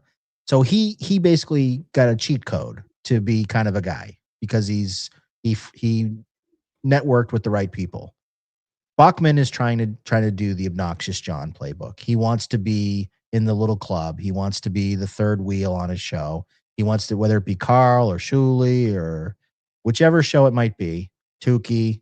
He wants to be the third guy that they always have on. And then when he does his solo shows, he gets 500 people, whatever he does with his stream of consciousness, because he gets the glom off of the Tukey or whoever the alpha predator in that little group is. That is what Buckman sees. So Buckman, that's why he goes to all the events. That's why he gives the $20 bills out. That's why he ball washes Tukey. That's why when Tukey comes on his show, it's like, oh my God, this is the greatest thing in the world, because it gets him that much closer to getting that little spot. He wants one of those little spots, and he's either going to create it or he's going to, if somebody falls off, he wants to take their spot. And but the problem with that is, and this is another thing that you see with a lot of these new creators, they want to speed run it. They want it to happen overnight. That's why Buckman keeps doing shows every day, because he's trying to speed run everything. The best way to do it is to build up a sustainable audience. Do like 2 shows a week. People are going to say, oh, Dan's giving advice and Dan doesn't know what he's talking about. You're oversaturating yourself, Buckman. Like, your show's getting better, but people are seeing you too much. And then you know what happens when people see you too much? What happens when people see you too much, Dave? I'm sorry, I'm not ready to answer the question. Can you keep No. going? So what I was saying is Buckman get is sick. sort of like oversaturating himself a little bit. What happens when you start doing too many shows and you want to do it Yeah. every day and you want to do longer shows and you're not quite established enough to be able to pull that off? What happens?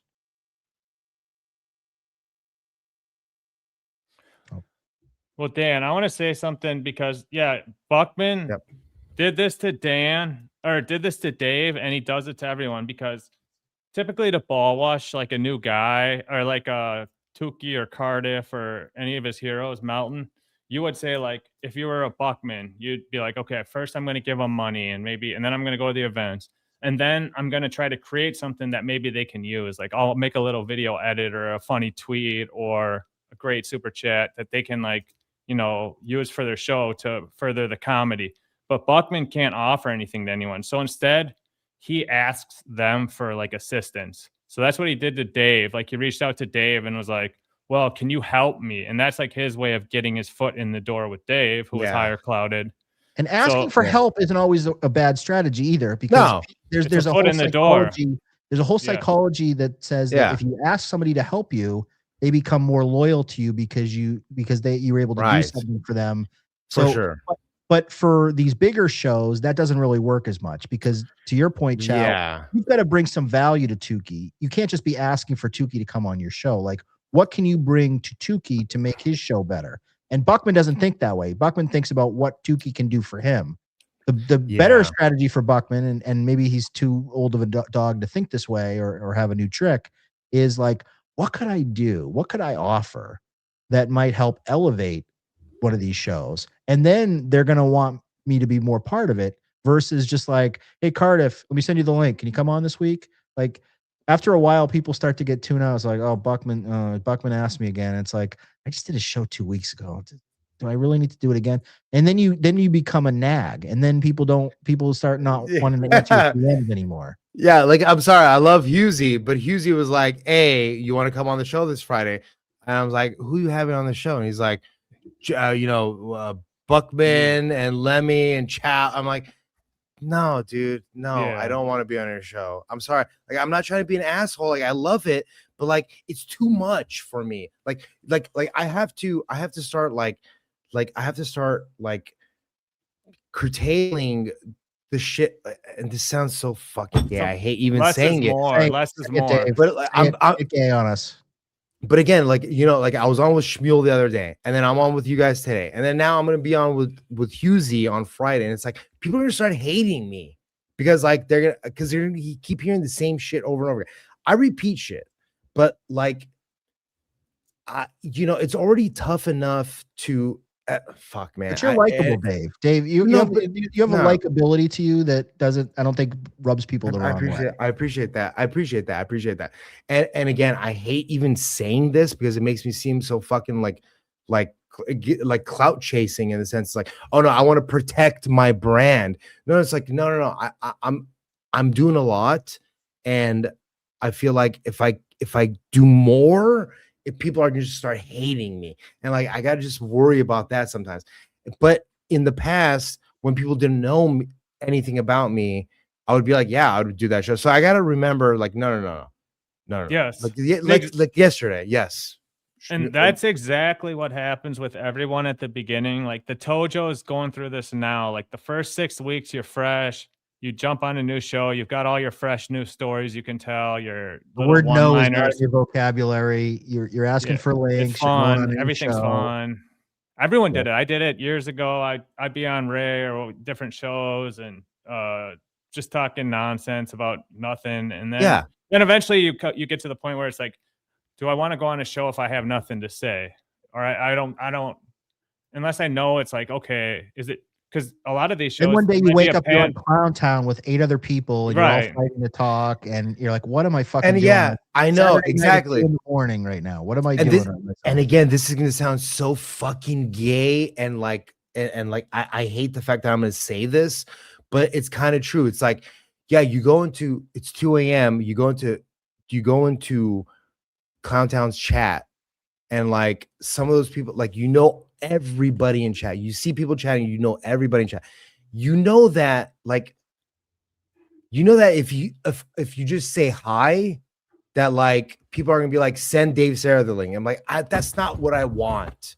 And like, it sounds so fucking gay, even bringing that up and saying that. Like, I hate the fact. So that's why, again, the same way, like when you're like, you want to come on the show tomorrow, I was like, fuck, no, I don't want to come on the show tomorrow, because it's not because of the show, but it's because that like, I don't need people getting sick of me already. Like I'm at a point where people are like enjoying my stuff. And if I start going, but then I have to curtail that real fucking quick and be like, no. The only reason I'm here is because people like Chow, people like so-and-so, Chow, Kevin Brennan, they're in the same position for me. Chow asked me to go on the show. I need to be like, yes, I'll go on your show. Kevin Brennan says, come on the show. It needs to be the same. It needs to be the same level. Like we're all our peers here. So it's some shit that I need to get through, but I understand it. So that's all I'm trying to say there is like, I kind of get it sometimes. Like you don't want to deal with it sometimes. Like if I'm at Final Boss's chat at 3:00 in the morning and there's a bunch of people in chat, Dr. Chow, where like I may not say anything because the moment I say something, it's gonna be like, hey, Dave, come on the show. And then I'm like, I don't want to go on the show. I don't want to say anything. But then I realize, no. You gotta curtail that real fucking quick. Don't be a prick. Doesn't matter if you go on Final Boss's show, Mir Musk, or Kevin Brennan. It should be all the same to you. That's how I kind of try to look at it.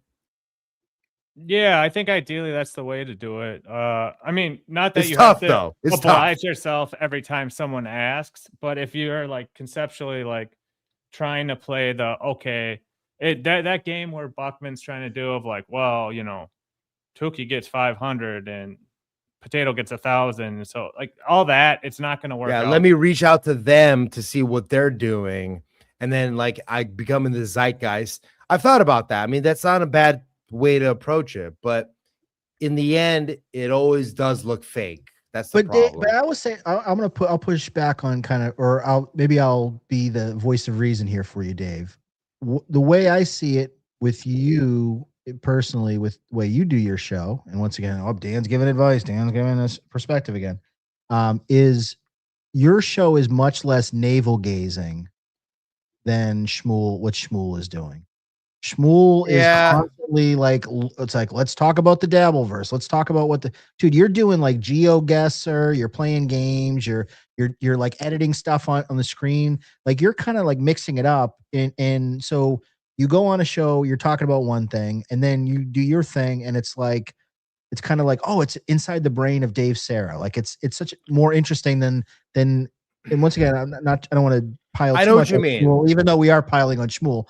Yeah. Schmuel is very centered on the seriousness of what's going on in the Dabbleverse in review, and talk about topics. And then I'm going to send out the link to 4 people, and it's very always the same. Whereas you are kind of more of like, I'm a little scatterbrained, and I'm Dave Sarah, and I'm up late at night, and here's what I'm doing, and you can watch me while I'm doing it, and I'm editing things. Like even those streams where you were preparing for the award show, I found fascinating. I'm like, I can like watch Dave as he's prepping for what he's doing and kind of like follow on. Like to me, that's interesting. It's different. I like things that are different. I like people that are like fucking around and not like I try to watch Carl today. Who Are These Podcasts, which I never watch. He does the same. I mean, if you've seen one of the shows, you've seen them all. He's got his segments. He does it like a radio program. And if you like that, if you like old school radio program, you're going to love it, because he tells you right in the headline, we're going to talk about Opie. We're going to talk about Stuttering John. We're going to talk about this. We're going to talk about Bill Burr. And then he does his 20-minute segment, and then he's got a little transition. Then he talks about Hackamania or whatever. And then you can support the show with this. Okay, and gives you a preview of what's coming up next. And it's all nice and tight in a bow. I fucking hate that. If I want that, I'll just turn on fucking terrestrial radio or Sirius or something. Like that doesn't interest me. I want something that's a little fucking wacky, that I don't know what I'm getting into. I have an idea because I like who I'm watching, and I know sort of what I'm going to get, but then I don't know what I'm gonna get. Like it could go totally fucking off the rails at any point. To me, that's more fun and exciting than just the structured shit. Yeah. So like, some people have expressed their opinion that like, they like the smaller Dabbleverse shows. Something like Husey said that, I think they're like, they enjoy the smaller Dabbleverse shows because it's like it's not so entrenched in having to have like a certain narrative. So with that, I mean, I kind of agree, but again, too, like me, I got to work on things like that. Like, I mean, I do kind of pander to the chat. Like, it's hard for me to watch two of my best chatters go after a third. It's hard for me to watch Laundry Room get just shit on for 4 hours. Like, it's not great. And I try to let people know that, like, okay, this is the world that we've lived. Like, we've stepped into this world. So like when you step into this world, you have to understand that sometimes people are trying to be funny and sometimes they really fucking hate you. And like, just if they really fucking hate you, then stay clear. Like, but if you have an inkling that they're just trying to be funny, then maybe you might be able to win them over. And that's kind of the fun for me. It's not so much me versus Panhandler. Like this whole Panhandler shit is utter nonsense. Like Panhandler is clearly doing some kind of work with Pat Dixon. I mean, it's clearly some nonsense is what I'm trying to say. Like, I'd rather have to like answer to the chat than ever answering to somebody like Panhandler, if that makes any sense. You know what I mean? Yeah, Sorry. yeah, no doubt. And it's like, yeah, I see Sam Bibley talking about pandering to the chat. And yeah, of course you do. Pandering to the chat is a strategy. By the way, that's not what Panderverse is. Panderverse is not about pandering to the chat. Panderverse is about pandering for clout. That's kind of it can be pandering to the chat, but it might be a clouded chatter. Remember, right. Buckman has a value system for everyone. And oh yes, like above, or he'll rule with an iron fist if you're below him. So, like no offense, I'm just saying that like Schmuel, in my mind, Schmuel Buckman and Panhandler are the same kind of like on the same level because like they're both pandering. You said like Panhandler isn't a guy. I heard you say this the other day that he's not. I don't think he's a guy. No, I don't think he's a guy. No, I don't think Alva's a guy either. He's getting there. You know, he's in that 150 to 200 range. So it's kind of like, and these guys stole our whole crab in a bucket. We call it the 150 to 200 range of things list. The crabs in the bucket. Yeah, thank them. So I think think they're kind of on that same level. But I'll admit, his streams get more views than ours. He's more popular, more people like him, all that different type of stuff he says. But that doesn't change what we say about him from an objective gatekeeper's point of view. That doesn't change any of that shit. So as much as like numbers are this, numbers are that, it's like we're being straight with you, Buckman. This isn't like a sides thing, like us versus you. It's just straight talk. So just take it for what it is. But yeah, I mean, look, when Buckman said the other day that he didn't understand why I did what I did because I'm not liked, and that I think he said something along the lines like, don't you understand that like you're not, I don't understand why you do what you do because you're not like you're not as liked as you think you are, or something along those lines. Okay. Do you think that he not understands that I'm not really trying to win a likeness award? I couldn't answer that honestly. All I will say is that I don't know. And I sent him a super chat. I said, "Oh no, I didn't win the 2025 most liked award." You know, which look, Doggy, look, Dan. Let me just say something real quick. Like, if anybody thinks that like you hate them because you send them $2 super chats, That's kind of a weird thing. It's like, don't you like, first of all, for Buckman to be like, oh, Dan sent me to, I don't think he understands what trolling is. it's not the trolling part. It's the more of the like, don't you get that Dan gets it? Like everybody gets it. You know what I mean? It's hard for me to explain what I'm trying to say, but I'm like, and I don't expect people to be in DMs like Panhandler being like, hey, let's set up this work or whatever. Because Panhandler does shit like that. Like he's like Liam in the sense that like, you know, he wants it, like he's okay with being mean as long as he's in on the joke. So like when you see a message from Panhandler and it's like, all right, well, let's work on this. You know, I'm gonna pretend to be mad at Pat Dixon when he says shit like that. I'm like, well, yeah, I don't read that. the chat, Dave. I don't do that. So Stay on screen. Keep your eyes up here. Don't read the chat. No, I'm not reading chat. I'm reading. I'm literally looking at you guys here. But so what I'm trying to say is that like, when you're dealing with somebody who gets it, right? When you're dealing with somebody who gets it, like just let go and allow it to happen. Like Dan, you guys get it. That's all I can say. I don't know how else to explain it other than you guys understand the assignment. And like, and I'm not saying be fake and set up works. And I'm not saying be pretend like you're mad at somebody or anything. But like when somebody's mad at you, be mad back at them. And then that's okay. And that's fun. That's what the Dabbleverse is what I'm trying to say. No doubt. Let's it looks like he's talking about you. He says, I do like Dave. Chris Mack says. He was supposed to come and stay with us in August, but he decided not to come. KB used to keep you hacks in line. KB didn't keep anybody in line. All right. KB was interesting because he was the raging old man. And he's talented and he's funny.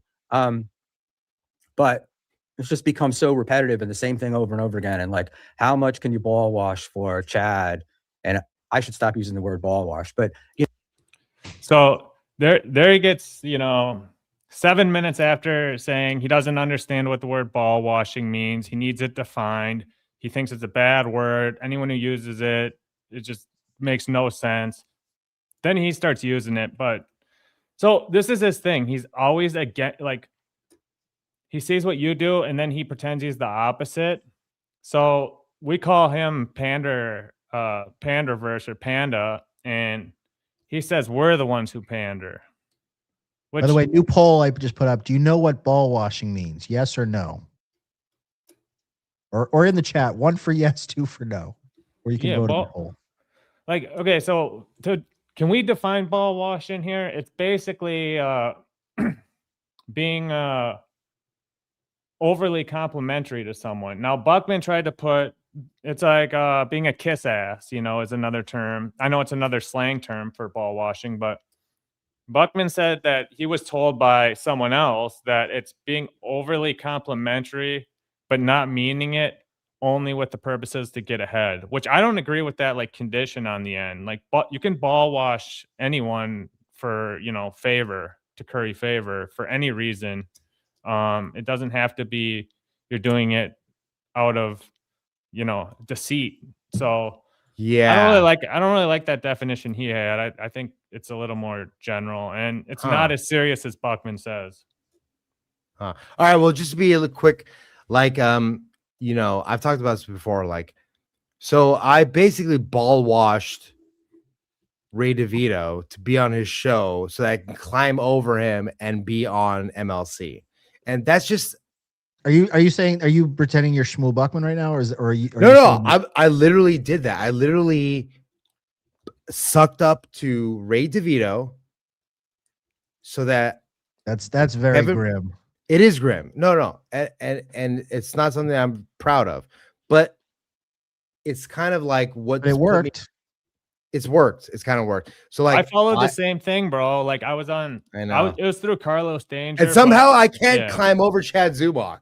It's the craziest thing. I'm able to climb over Chad. I'm able to climb over fucking Ray and but somehow I can't get through to Kevin about how much of a piece of shit Chad Zumach is. And like, I understand Dan, that you and Chad are friends, but like,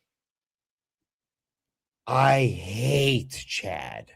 It's like the only person in this whole world that I hate. So Yeah. it's tough. It's What tough if for I me told to. you I'm not friends with anyone? Okay. I'm just more saying that, like, it indifferent seems towards like you're kind of everyone, friends with Chad a but little bit. Well, I just think Of course. people are weird about like these parasocial relationships. Like, no offense to anyone on the like, I like everybody that's on the screen other than Schmuel Buckman, but like, I don't know that I'd say you're my friend. Like, and that sounds cold and callous, but like, we're friendly, like we're acquaintances. But Sure, like, yeah. You and Chad are best friends, Lee. Yeah, sure. but like if No, I but- like if I was in an accident and I don't, you wouldn't be the first person I'd call. In other words, if Chad died, would you cry? Is my question. If Chad died today, would you cry? I wouldn't. It If depends Ray on died, under what circumstances. okay. If Ray died today under any circumstances, I would probably. I would not cry for Ray. I would probably cry. I'm just You'd saying. I cry would for probably. Ray? I would definitely shed a tear, 100%, 120, 30%. But if Chad died today, absolutely zero remorse, and not a Interesting. tear will be shed. But like, unfortunately, I just And why think is that? Why do you feel so cold towards Chad? Okay, well, I again, Seems I'm not gonna very go back. inhumane of you, Dave. You seem like a very humanistic type person. I know you're right. I know the story. It's like you guys used to. Oh, you guys, this is old shit. This goes back. Yeah, way back It's old way shit. before. Okay. Yeah. All right. Like Okay. I as get that. some actual like personal business stuff that they were doing with Yeah. Tripoli and Yeah, for I some mean, shows, there's some so. act. I mean, like, look. When a motherfucker says, like, when a motherfucker comes on a show and says that a certain person doesn't like you at all, and tries to make it a point that like Sam Tripoli hates you. It's like, even though that's new and fresh, like, I can't just stand by and be like, okay, Chad, yeah, Sam Tripoli hates me. Okay, now what? No, when he says some shit like that, that's fucking war to me, and it ain't great. But and I'm petty, but like, I've been petty for a long time, so I don't know what to tell you. All right, let's get back to watching a little Buckman because yeah, right here we got Buckman, and what's going on is this is the big Pandaverse rant About this Pandaverse thing, because I really think it's like shoehorning a thing in, but it reminded me of hola mi amigo. Hola, what's up, buddy? Nothing much, man. I your young lady sent me a message. Her. So, how you doing? I was on Husey earlier. Just I was pause for watching just you 1 second, yesterday Chow. on Husey, and I admire. You did well. You did well for keeping. You kept it in. I thought. Chow, can you just for pause Murph. for 1 second? Well, what do you mean? With I was just gonna just didn't want to talk over it. It's funny. Shmuel says this Pandaverse, we're really shoehorning that term in, and your Pandaverse. Okay, by the way, let me bring on Mersh and hey, your girlfriend just sent me a nice message, and it's like and he look at Buckman, look at his smile. He hasn't smiled for an hour, and now he's all like happy as a little fucking pig in shit right now because he's got Mersh on who he can pander to. Hence Pandaverse. So you just explained what the Pandaverse is in 30 seconds after saying it was shoehorned in and fake. and a fresh set of balls right there to wash. Look at the nuts are in his cheeks right now as he speaks. He's got those things all greased up, ready to go. Yeah, let's keep going. Avon? Just with Ava, and there's so much bullshit going on. I do like your view that it's all bullshit. Which thing? The Dabbleverse? The Dabbleverse, even Yeah, Karmic, like I was. Oh yeah, this is all fun, man. I heard that Equal guy like pissing and moaning today on you. I was watching the stream of you on, and he was pissing and moaning about like, this and this Mersh, and he's like he's very standoffish, and he's like he's grandstanding, but like is he part of the Dabbleverse or is he not part? I'm not part of it. You people take this shit too seriously. It's not a fucking religion. It's the birth of our savior. Well, sorry, Schmuckman, I'm not speaking for you. It's the birth of our savior right now. Go to a church if you want fulfillment. All right, good point by Mersh. Guys, I'm very, very sorry. I have to take off. I'm so sorry. Hey, I love bye, you Dave. guys. I love you Peace guys. out, Please, brother. Thanks for stopping by. anytime. I love you guys. Please send Yeah. me the fucking link anytime. Thank you. I Anytime, love you brother. guys. Good night. Thanks. Hope you sober up soon. Yeah. So just one last thing we should touch on this video, because you know that Scarlet thing that he's all about. Oh yeah. Yeah. ScarJo. Yeah, this is crazy, bro. By the way, this whole thing, anybody that simps over the Scarlett Hampton, her name, I think it's Scarlett Hampton.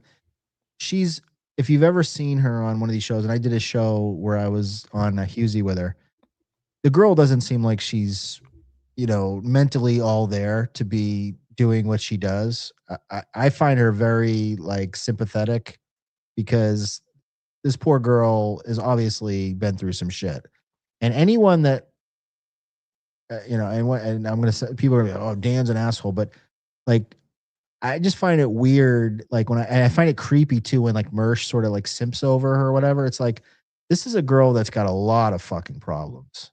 And like, if your thought is anything other than like, man, I hope this girl really gets her shit sorted out. If you think anything other than that, then I think you're like, I will judge a little bit. And Mersh has been a little kind of weird, kind of on the creepy thing with her. It's like Mersh is just a, you know, well, kind of Mersh leading dude. up to this part, they're talking about it for a long time, and Mersh is saying like, well, it should be this way, and she needs to do that and this and that. It's like Mersh is like in charge of what should be going on in her relationship and what she should do for the holidays. He knows all this stuff about it. He's super interested in all of this stuff with this Scarlett, and Buckman is playing along, and he knows all the shit too.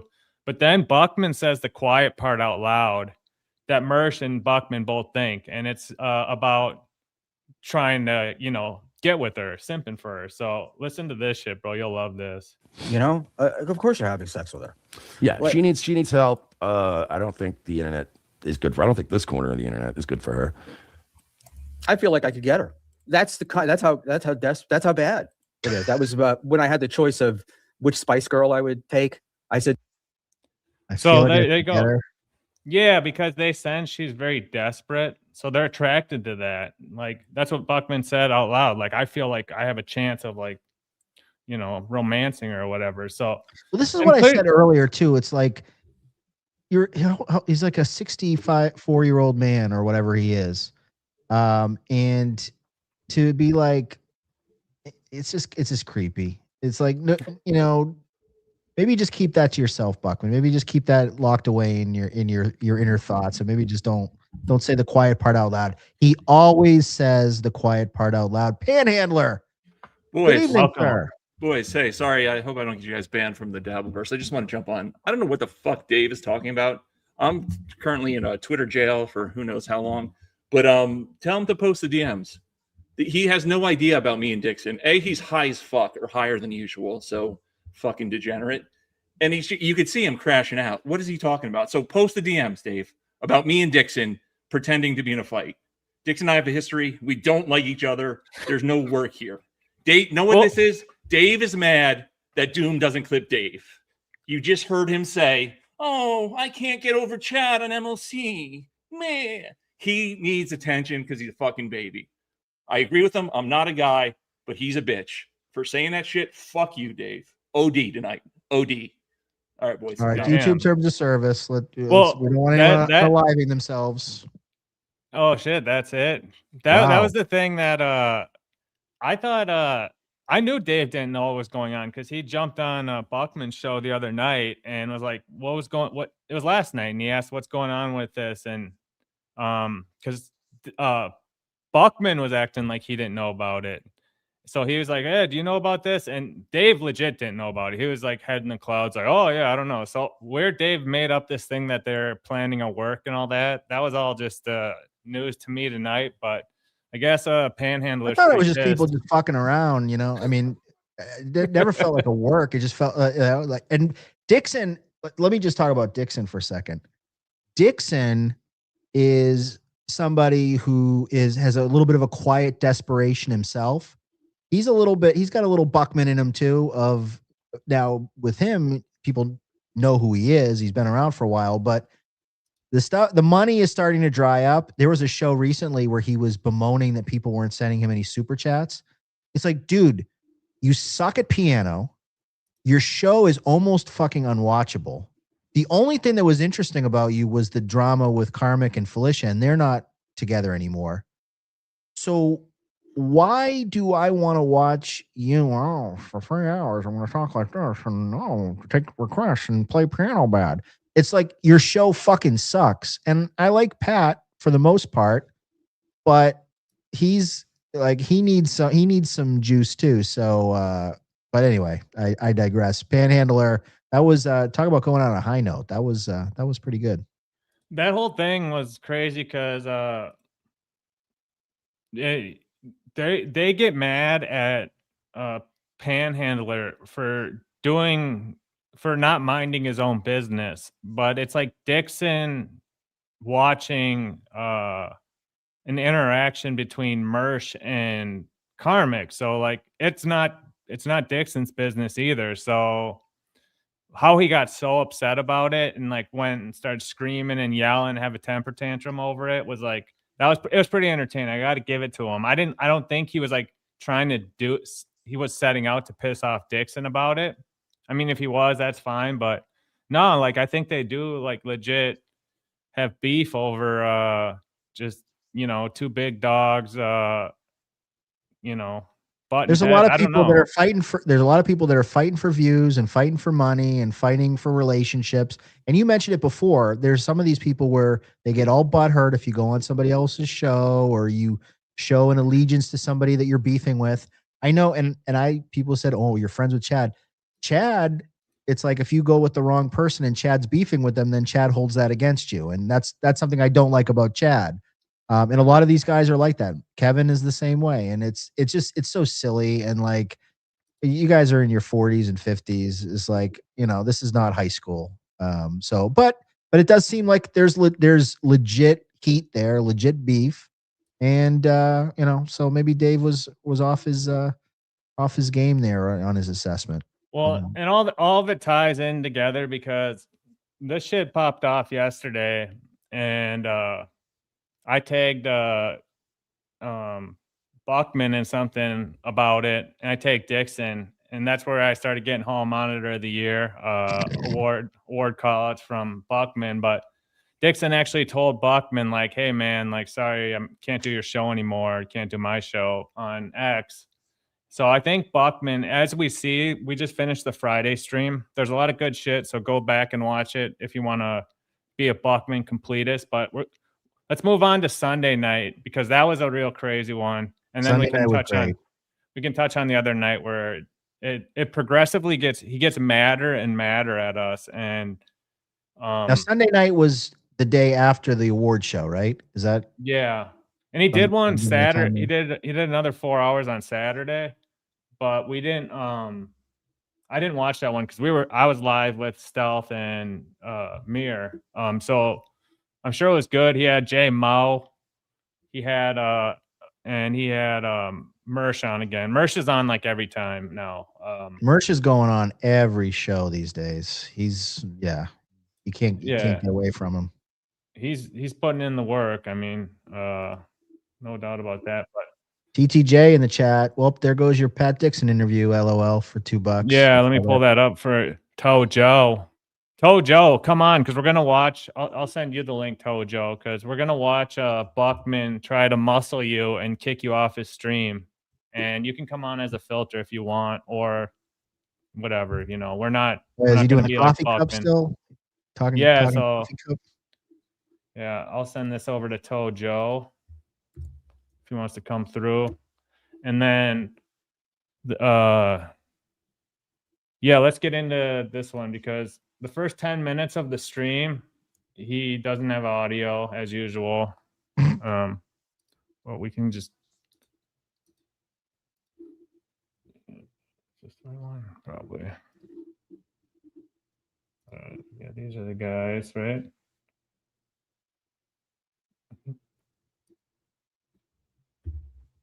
Ourselves. By the way, I don't mean to cut you off. I just want to say, we will talk.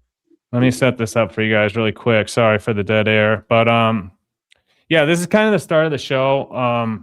There's a countdown and he had problems with audio. So the 10 minutes at the beginning are just kind of him and quiet. But Dave joins him again. So because I have all the stuff. Yeah. I just got to send it over to you or Moody or whatever. No, I have not.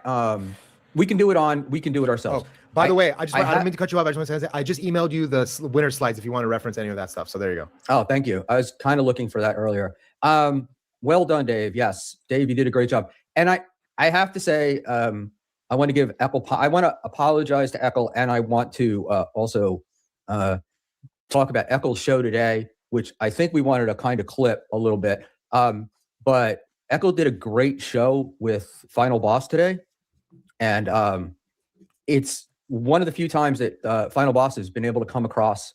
He came across really well, rational, adult, and I really enjoyed it. And I apologize to Eckel. There were way too many things going on here yesterday, and of course, I feel bad that I fucked up. But I have to laugh because Eckel. So, of course, right off the rip, he's, pandering, ball washing, but he says this, I didn't see this interview, but Final Boss supposedly did this knockout interview, and I don't know, from what Buckman says, it's like great or whatever, but I'm telling Buckman, because he's really ball washing Final Boss. Like, dude, watch our content on Final Boss, because that shit's been like we've got like 10, 12 hours of like great Final Boss stuff from the beginning. So if you're Buckman, if you're new to the Final Boss thing, just check out our show, like Lifeforms. You'll like it. So let's keep going here. Said I suck on his show every time, and I think that that's actually true. Let me. Dave, do you have Ray's info? And can you? And if you do, would you text him? His phone number, yeah. Schmuel Buckman's 201 phone number. Yes. Producer. And how did you send me the? Deb is great. All right, Dan, this is where he starts talking about you. Okay, awesome. And this is something he likes to do, is the divide and conquer type thing. So he tries to do it talking about me. We got a nice Buckman eyes on this pause here, but if you guys want to see on the screen there, but yeah, he's always like, whoa, Chow, he's talent. He says everyone's talented, and he lets it slip that if he says you're funny, that means you're good. And if he says you're talented, that means you're not good, but it's just a nice way of him saying that. But he tries to like say like, oh, if you just get rid of this guy, you'll be way better off. About me with Mir, and then he says it about Dan with or Deb with Dan. So let's listen to this. Buckman giving advice. I'd like her to do more. Not that I'd like her, but I thought she's almost better. She'd be better in a different place than she was, is my opinion. Ooh, so a little shade at Dan, huh? Yeah, because it was interesting, because it was when I first started talking to those guys, she was like, well, Dan suggested this and Dan told me that, and I was like, I think you're great, like on your own, but I'm constantly I get with Dan, of course, we get constant advice and constantly being told what to do, and Dan and the Chow and the review, and it's like Dan and the Chow and the they have a lot of certainty in what they say, but it doesn't seem to translate into viewers or quality shows or any of those things. And Dan's a really talented guy. He's got the voice, he's got the attitude, he's got everything he could do. I just don't know, the trolling stuff and whatnot. But I will say, speaking of Eckel Pineapple, who's here, let's see if we can get this up on the screen. This morning, shockingly enough, there was a repeat, essentially, of last night's Clown Town on the Musk, whatever his name is, on Chow's channel, right? And it was Stealth, Chaos, Chow, and Dave doesn't want to be involved in this. So there was essentially a repeat of stuff. But I want to say this to me is the funniest thing that I saw that came out of this. And let me see if I can get it up here. And it looks like I can. And let's just see why it's not there. Sorry, kids. That's weird. Wonder if Dave did something. Let me go back to my. Oh, I do see what happened. By the way, All right. So Deb feels similar this to the me picture? as Buckman. So expose if he thinks me. that the divide and conquer thing is going to work, I think he's probably I don't know what sorely happened to, mistaken. But I don't want to give away the see the plot. picture? But Supposedly, Deb Like, feels very similar in a lot of the things that we think about Buckman. She sees a lot of the same stuff. add to see. So There it is. keep buttering her up, Buckman. I'm I sure got it'll to work. say that one Apple Pineapple is completely responsible for this appearance today. So the pineapple dude. This was the best part of the whole thing when he started going in on your hairline's a little receding, but you would expect that for a 39-year-old man, you know. Yeah. So But you did your hair up, especially after they called you out on your appearance, right? Or something. It's just silly. yeah, and this is what this is his newest thing, is that our show is a copycat of Clowntown. And what happened Sunday morning was we did that show Saturday night. It was we were gonna have Andy Dick on with Billy John, and Andy Dick's still gonna come on, just not just couldn't come on that night. But we started the show. We had Billy John on. Stealth was co-hosting with us, and it just one thing became another, and we ended up going like 3-4 hours. And we basically did 3 shows. We did the Billy John interview. We did Dave Sarah review of the award show for an hour, and we had MKE come on. And MKE and Stealth, for anyone who doesn't know, there's like a long OG story between the two of them. And if you're a fan of Stealth or a fan of MKE, you probably heard about it. So they were on together, and it was captivating and entertaining. But the next morning, if anyone, this is so deep in the game, so if anyone knows this shit, it's like you're level 10. But we had A. Thompson, of all people, who A. Thompson That is was like, hilarious. That just out of the woodwork, that whole thing came together. And I remember because that was Sunday, right? yeah. Yeah. And Stealth was I'm hitting me getting ready up. for football and watching the snow fall, and you guys are having A. Thompson from Singapore or wherever the fuck he's at. And then Karvik, and it was just so weird. It was so random.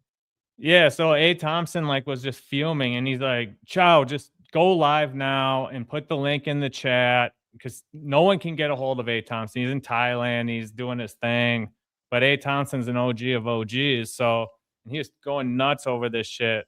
So I was like, fine, like we can do it. I'll just throw up a live now. No plan for a show. Just I'll let you talk and vent for 10, 15 minutes before football.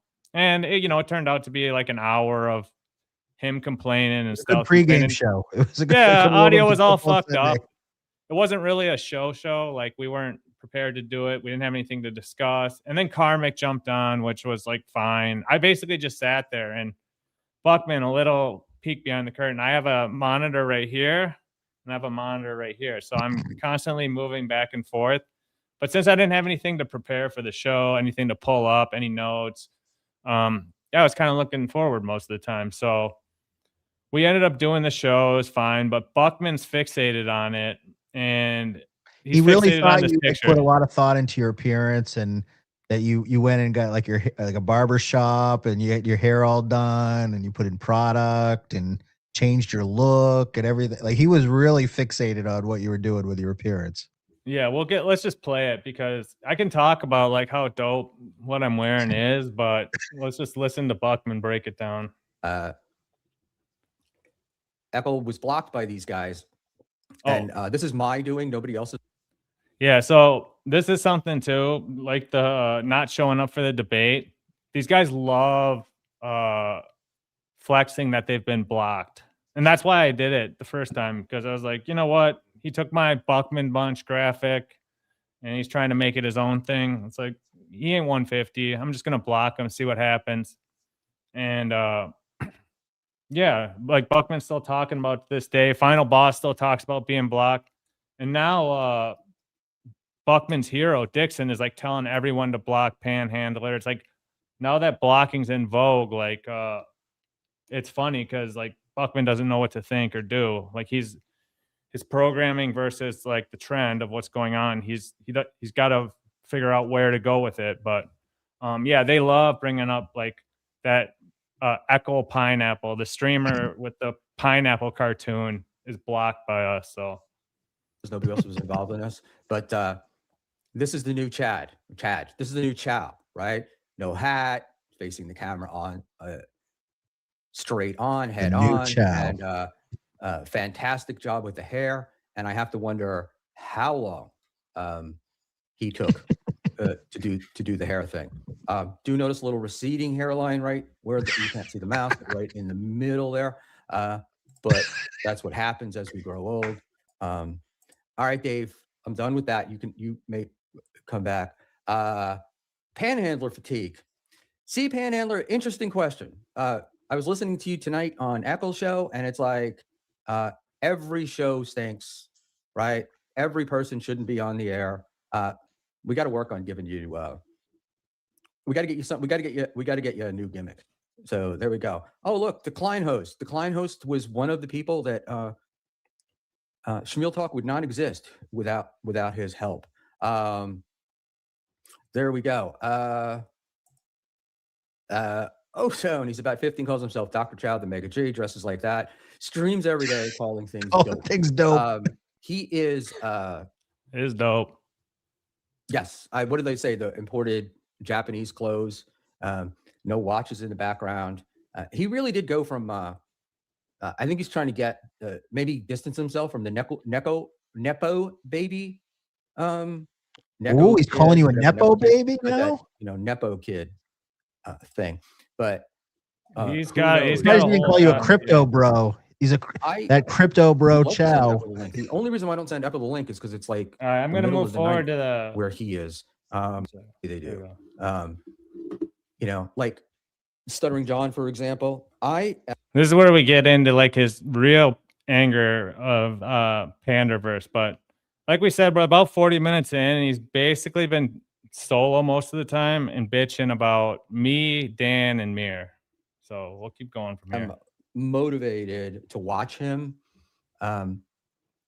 or stay as interested, because it's I find it hard to watch him, but stay as interested. And what keeps me as interested is what motivates this guy. What is it that makes him think that going on stream and for getting insulted for $2 a pop is a good idea, while his family and every other aspect of his life is falling apart? So I find that interesting. I find why certain chatters chat interesting. I love seeing the Roccos and those guys blossom, and it's an outlet for talent that they would not have normally had. That gatekeeping stuff. That gatekeeping stuff. I enjoy. He's talking about stuff he loves, and then all of a sudden he started talking about I love how Rocco gatekeeps the Dabbleverse and keeps everybody in control. I love that. I love that part of it. He's blossoming. Yeah, what's wrong? He's blossoming as a gatekeeper. I love it. I love watching it. Well, that's the thing. We're the gatekeepers, so don't get it twisted, Buckman. Watching Chowmir and Dan fall all over themselves to be too cool for school and different than everybody else, but essentially doing what everyone else does. It's at some point, when people troll excessively, and that's all they do is troll. All right, Buckman. In essence, we are doing what everyone else does to an extent. Like, you cited that you love watching Stuttering John because he's getting insulted for $2 chats, and you find that funny, even though his family is doing something else. So you like that part of it, all this weird stuff about, you like being a fan of Stuttering John's Schadenfreude or folly, or his character of like, you can't believe this is happening to a guy. He's used to be famous. Now he's making $2 to be insulted, all this shit. We're doing the same thing, but instead of Stuttering John, we're watching you. Because you're, to us, like, it's funny that like this old guy is so obsessed with Stuttering John that like, that's funny to us. So you should be able to understand kind of what we're doing conceptually. I think you do, but you oscillate between saying like, I don't get what they're doing. It just doesn't make any sense. Is it trolling every day, all day, every day, nonstop? It's like, no, it's one show a week where we watch something that captivated us from that week that we found was funny, and you just happen to be that guy. So take it as an honor, because there's so many. You try to play it. You look at it the wrong way. You try to say like, "Oh, there's so many tens of hundreds of thousands of streamers out there, and why are you making videos about poor me and poor OG mumbling Or OG Nick?" Nick. Oh, Yeah. you're picking on OG Nick. It's like, and OG Nick said, I don't do a show. It's like, dude, you've got an intro.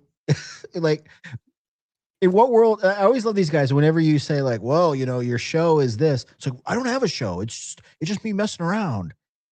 If you have an intro, you have a show. If you have like numbers, like OG Mumbling Nick number 12, like that's a show. At that point, you have episodes. That's a show. So everybody always like, they get really uptight when there's any little bit of criticism, or even just the stuff that we do, Chow. This is very like light stuff. Like we're not really picking on Buckman all that hard, but the littlest kind of just poking at him, he gets angry. It's like, what's the point of what they're doing? Why are they doing this? Who do they think they're impressing with this? It's like, no, we're just kind of amusing ourselves. It's amusing. You caught our attention because like you said, to your credit, Buckman, you're captivating enough to us that we want to talk about you. And then when you play back on it, that makes it even better, because who doesn't love hearing somebody talk about them and make fun of their OnlyFans light, or make fun of their show not taking off. Like Buckman, to his credit, got some good digs on me. I liked it. I was laughing. Same, bro. Yeah. I wasn't angry. I was like, Buckman, that was a good one. Good job. You know, I'll give you credit for that one. Like, that's fun. That's what makes this fun. So, but I do like angry Buckman though. I can't lie. I do like when he gets, because he just has this anger streak in him that he takes it out on people, his co-hosts, on Dave, on Panhandler. He's just has a very short fuse. So that makes him funny too. Like that is funny. It's funny to see him, you know, his fuse go off. So, you know, we're going to amuse ourselves with it. Yeah, let's keep going. You got to wonder, who are they trolling? Are they trolling themselves, or are they trolling us? Okay, Buckman. Oh, that was deep. I do troll you, because what trolling is I go in your chat and I say things to elicit a response from you. I don't troll OG Mumbling Nick. I've never communicated with OG Mumbling Nick. We did a Lifeforms show covering his content, but that's not trolling. That's just doing a critique or a review.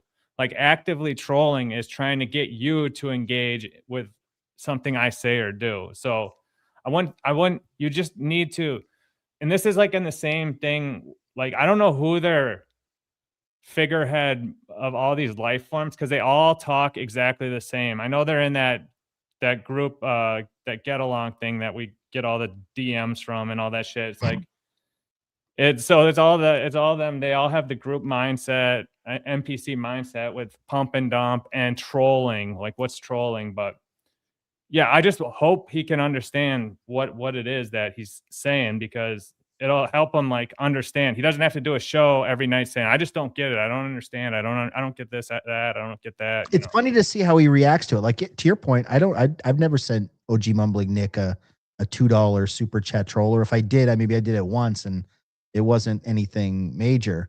But Buckman, like when he goes live and if he goes on a topic and he starts talking about me, yeah, I'm going to send him $2 and see how he reacts, because it's fun. It's fun. That's funny to me. That's amusing. And half the time it's just like, a lot of the times I'm not even trolling him. I'm just asking him a genuine question. Like, he'll say something and then I'll sort of question it. And then, you know, it's interesting to see how he reacts to it, because what he's thinking is, well, what's the troll here? Dan's trolling me somehow. And how do I react? Do I react? Do I answer it? Do I be like, he starts like going through the, because he doesn't react honestly. He reacts to the opposite way that he thinks you would want him to react. Yes, exactly. So that's why he says, like, you know, they call us the panders, but they're the ones who pander to everyone. It's like, the only people we talk about is you. Are we pandering to you, or are we pandering to Final Boss? Or are we pandering to Ashley? Like, if we're doing like a show on it, that's not pandering. Like, that's just covering. So all this different type of shit. So let's keep him going because he's in his feels. He's got his hand over his heart, as you can see here. He's looks like very concerned. So it's got to be good. And I think maybe it's a little bit. I think maybe it's a little bit of both. Maybe we get trolled, but I was happy to see Chow stream today because I've always thought Chow could do this. Would be an excellent streamer if he got freed himself of the mere baggage. Yeah, but I'm sure Chow He's disagrees. doing the divide and conquer for you and Mir too, just like he did with me and Deb. Like butter you up and then say, well, I always thought Chow could really do a great job on his own if he didn't have that drunk pulling him down and ruining himself. Well, that's the thing, Buckman. Your wish is my command. I'm here without Mir. I kicked Stealth to the curb because you said I'm gay for him or something. So, like, Stealth is gone, Mir is gone, and I don't know. I don't know if this show is any better without Mir here. I actually think Mir's probably adds a lot to the show because he's great. Like that's the other thing that Buckman doesn't get is Mir is a wild card. So like Mir adds this extra flavor to like that's why I think and I'm gonna ball wash ourselves, I guess. I think you bring a structure, I bring sort of my perspective, and then Mir brings a wild card thing, and it's like it all works together. It's a nice little combination.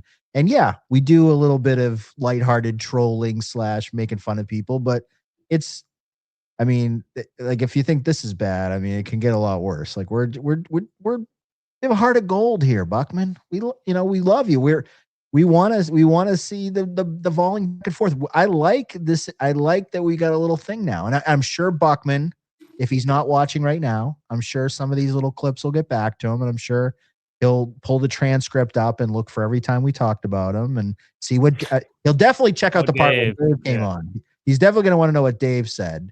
So if you're watching Buckman, we love you, Buck. Like we love you, Buck. Exactly. And that's the thing. Like Buckman said early on, or someone in the chat said early on when Dave was here that last time when Dave came on with us for Lifeforms Buckman, Buckman went in and removed all of his access to his channel as like, because he's an us versus them guy. So that's what that inside joke was on that chat we pulled up. Like, are you going to lose your admin access again? Because Buckman's spiteful like that. So we'll see what plays out, but he'll definitely have to check and see what Dave says because he doesn't know if he's like with him or against him. But I wanted to get into that more when Dave was here too, because Dave said he was going to sleep at Buckman's house, and that talks about the level of friendship and like different things, different levels to this. Like you kind of are more like, hey, I'm on the surface level with everyone. Like we talk online, but I don't look to do that. Whereas like Dan and or Dave and Schmuel will have like that. Buckman really is about getting these in real life relationships. Like he really wants offline call, offline. Text, NJ Ranger is the same way. Like they really are like it's almost like adults that as adults it's hard to make new friends, right? It was especially you get you move and you got your family or whatever. It's hard to like meet new people and to make relationships. They really want these relationships to be like real friendships where they can like, hey, we can see at Hackamania or see in Atlantic City, or hey, you're in Jersey, okay, we can go out and we can go see the Stuttering John show together. Or, oh, hey, Victoria, I'll get up all dressed up for you and we'll meet out and we'll go out for dinner and then we'll go to show. Like they really want these things to happen in real life. Whereas for me, if I never met any of you in real life, like I wouldn't feel like I missed out on anything. Like I'm not looking for that. Now, hey, if we met up and me and you went to a football game, that would be cool too. Like I'm not against it, but I'm just like that.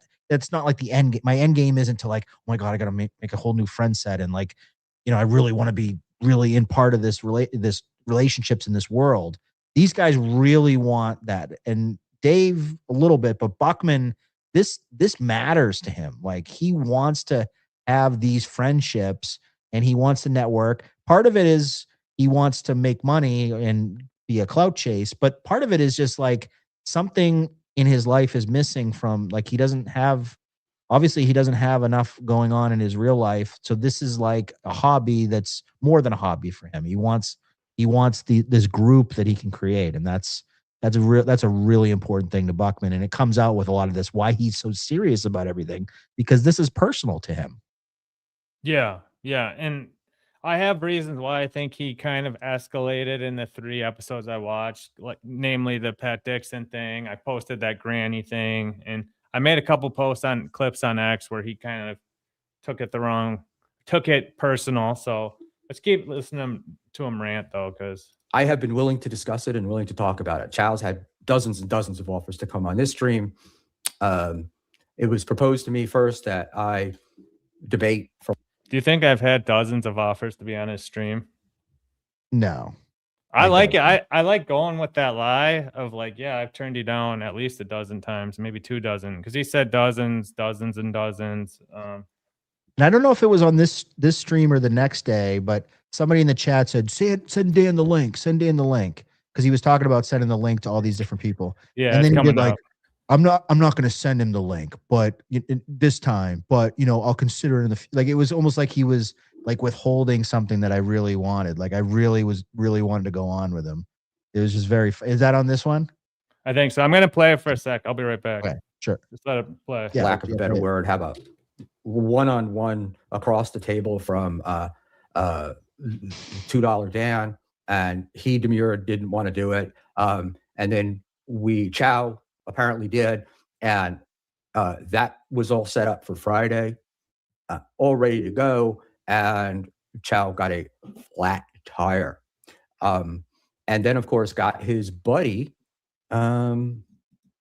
Stealth to back him up. I was discussing it with him while he was at the garage. And then I got a very lovely DM from Chow afterward, explaining his problem, whatever. It was just, I'm sorry, but it was just it was one of the most convenient flat tires I've heard of since I was going on a date with a fat chick and found out. All right. Johnny A. If Chow had a second mic, he rock. His push the J-Mo push, gold, Jerry. See, I didn't know if that was at the pump and dump, the J-Mo pump and dump. Not a fan, because it's over and over again. The routine is somebody comes in here who's inept or incapable, like myself, and then those guys tell you how fantastic you are. You're fantastic. You're fantastic. And they actually get you to believe it. And sometimes you're lucky enough. This is still the funniest thing that of all this, because remember, this is like OG mumbling Nick's thing, like when we first discovered him in like May or June, right? Yep. When J-Mo came along, he was like trying to alert everyone, like, they're doing a pump and dump. Don't believe that J-Mo's awesome. Pump and jump. It's pump and dump. They're not serious. They don't really like him. Like they reached out to him and were like, hey, just so you know, these guys are like trolling you by saying like J-Mo's the man and like having you on your show and all this shit. But then the funny thing is, because they were wrong about it, they had to they adapted it to say like, oh, but he outgrew the pump and there was no dump because he ended up being good enough on his own. He elevated out of the pump. Like he pumped himself. Yeah. So they thought he was going to be this, but it's like all this weird, I don't even know what mental disorder these guys have to think this, but like Big Hormone, OG Gooner, Buckman, and the Pineapple Dude are all about this theory, and they love talking pump and dump and J-Mo and all this shit. It's like, wouldn't you love to see whatever the group chat is these guys have where they come up with all this nonsense? oh God, I see some of this shit, dude. Like all this dumb shit that Buckman says in private and all this shit that OG mumbling Nick, we got spies everywhere. So I got all this nonsense. This is why I'm saying we're years and years ahead of this in this Lifeforms game. We're already working on 2027 storylines. 2026 is we got Buckman. We already got our pump and dumps all lined up for next year. Yeah. So don't even worry about that shit. We got that shit unlocked. But yeah, Buckman is just coping so hard, and he hates when I say coping. They think their references for things go back so short. They think everything is derived from the Dabbler verse. Like they have no reference. Like they think crash out is a new thing. Like when crash out like became like a term, it was like 2020, 2021, you know, maybe around that time when everyone started saying it. So it's not none of this stuff that like Buckman is, you know, he always tries to source where the origin of it is, but it's like it's just it extends beyond the Dabblerverse. Some things do, Buckman. Sorry. Not to, and other people do. And I don't feel bad for JMO. But Schmuel, objectively, wouldn't you agree that having a countering force of anti-pandaverse task force is a good stimulation for both? Who's your favorite hater? This is the deal with that. I'm going to put that up. Thank you, Magdalena, for the £5. Thank you so much. Let's leave this up here for a minute. Schmuel, objectively, wouldn't you agree that having a countering force of anti-pandaverse task force is a good stimulation to both? Who's your favorite hater? I'll answer the favorite hater secondly. The thing is, what happens is you are, not you, but what this supposed anti-pandering guys are the pandering guys. They're just pandering to the haters, right? It's not doing anything. You're complaining about me that I gossip and all I do is, talk about other shows and whatnot, which is exactly what they're doing. All they're doing is they're taking an opposite opinion and the other side, so to speak. But it doesn't feel honest. It feels like they're just taking the other side, Which so there's no honesty in anything I ever say. I totally just will always take the opposite of whatever anybody says. I never judge anything on its own merits, and I'm pandering to all the haters. That's what he says. I couldn't disagree with this take more because, for one, I don't pander to any haters, and for two, we're active and we're setting the dialogue. Like I'm not pandering to anyone. People are if anything, people are following what you and I say to see like, oh, what's the trend of like, what's a different opinion than what maybe because here's the thing about the Dabbler verse is there's so much groupthink where everybody has the same opinion. Somebody fucks up. I'll give an example. The Quad Father thing recently where he supposedly swatted Chad and Mersh or whatever. And everyone, 99 out of 100 people were like, throw him in jail, in prison. It's the worst thing ever. And frankly, I didn't tweet out anything. In the back of my mind, I was saying, that's not really a good look. I hate people that call the cops. But I'm not going to go in here and like pretend that it's like the fucking work. Like it was just a fucking prank and whatever. And nobody got hurt. And there wasn't any intention to like get anybody hurt. And so I didn't say anything. And also like Quad has been cool to me. People like him, people don't like him, but he's always been cool to me. So I have a little bit of loyalty as well. And it was funny. Quad reached out to me. He's like, wow. He's like, I noticed you didn't say anything negative about me. And and I appreciate it. And I said, did you expect me to? Like, number one, I'm not going to go along with what everybody else says because as we all know, Chow, and intelligent people know this, empires have fallen because of groupthink, because everybody goes along with the same mentality and nobody questions anything. And then it leads to ruin. You always need to have healthy skepticism. When 99% of people think something, there should always be a few people that are like, hey, wait a sec, pump the brakes on that.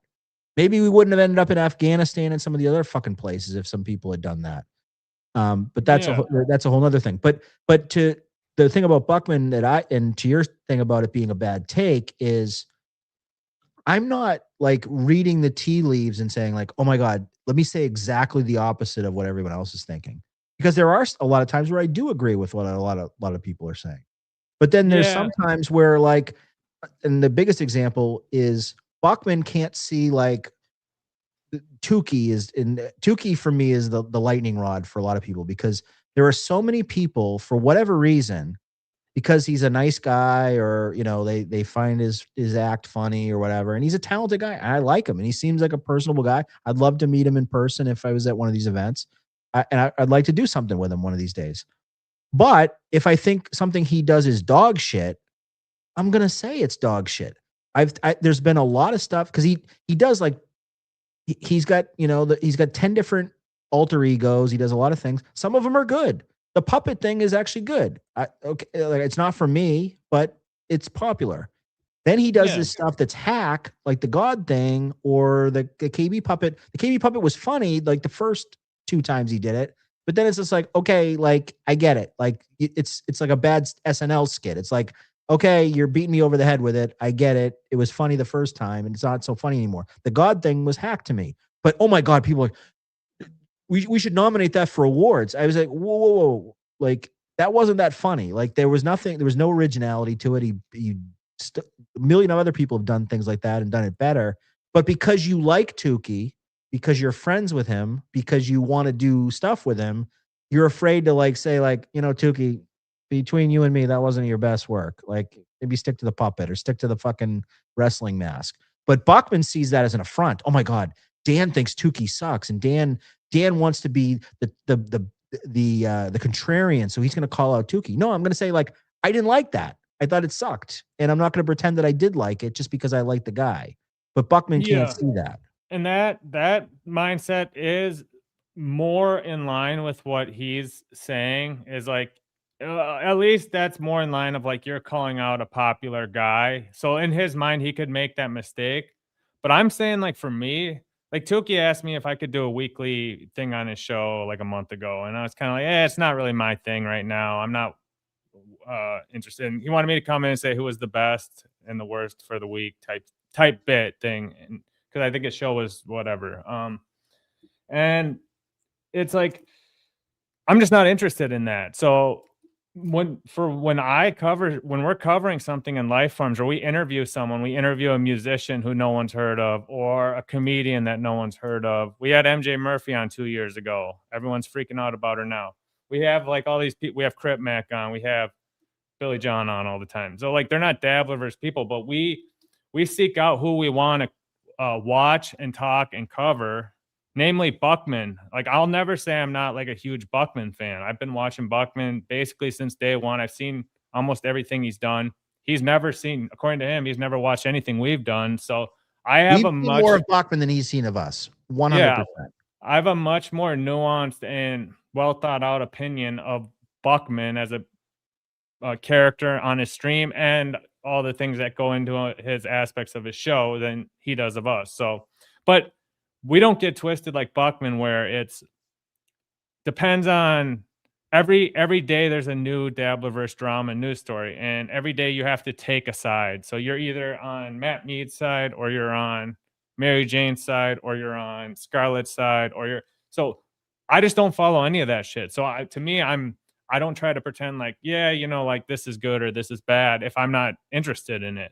But I am interested in Buckman, Final Boss, all this type of shit. So that's why we discuss it. That's why we talk about it. And it's conveyed in our program. Like, we speak on it from a nuanced point where we have opinions that are backed up by thought, whereas Buckman just tries to do a surface level take on everything and tries to feel out where the consensus is on that topic and then talk about it to fill his show. So one's more of an active approach to like creating content, and one's more of a passive, like, let the content come to him, figure out which way the wind is blowing, and then address it like that. So it's just a different style of show. So that's the difference between us. Hey, Chow, I hate to cut this off, but I got to start wrapping up myself. I got a early morning, so I'm gonna probably head out here. But maybe we can pick up another Buckman here in the near future. We still have some stuff to talk about. Yeah, so right now we only got through half of Sunday. We didn't even get to Mean Girls. We didn't get to the time code More Mean Girls. We didn't get to the Tojo incident where Buckman uses his status on Tojo to try to force him to change his camera from a filter to him and ends up booting him. We didn't get to a panhandler bit on his show. And then, of course, his most recent one, he's talking about OG mumbling Nick, Stealth, calls us the new Clown Town, drops some big hormone talk, which I thought was brilliant. Talks about clout and what is clout and how he doesn't like clout, and starts repeating his stories over and over again. And The good news is I don't think Buckman's going anywhere. So yeah, so we got some more stuff to catch up with. I don't know if we're going to necessarily squeeze another Buckman in before the end of the year, but like Final Boss, where his hit rate was getting so strong because of his emotional attachment to all this stuff, like all of his streams were just hitting so hard. Buckman's finding that groove, and Dan, I'll let you get out of here, and I'll just close it out. all right. Yeah. Thanks, brother. Later, brother.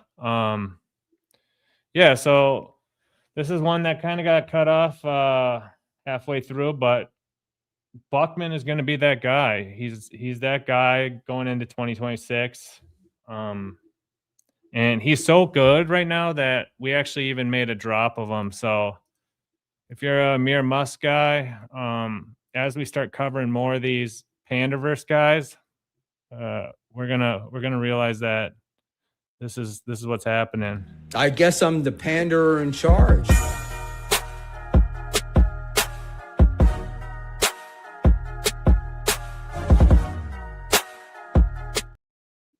Shit's hard.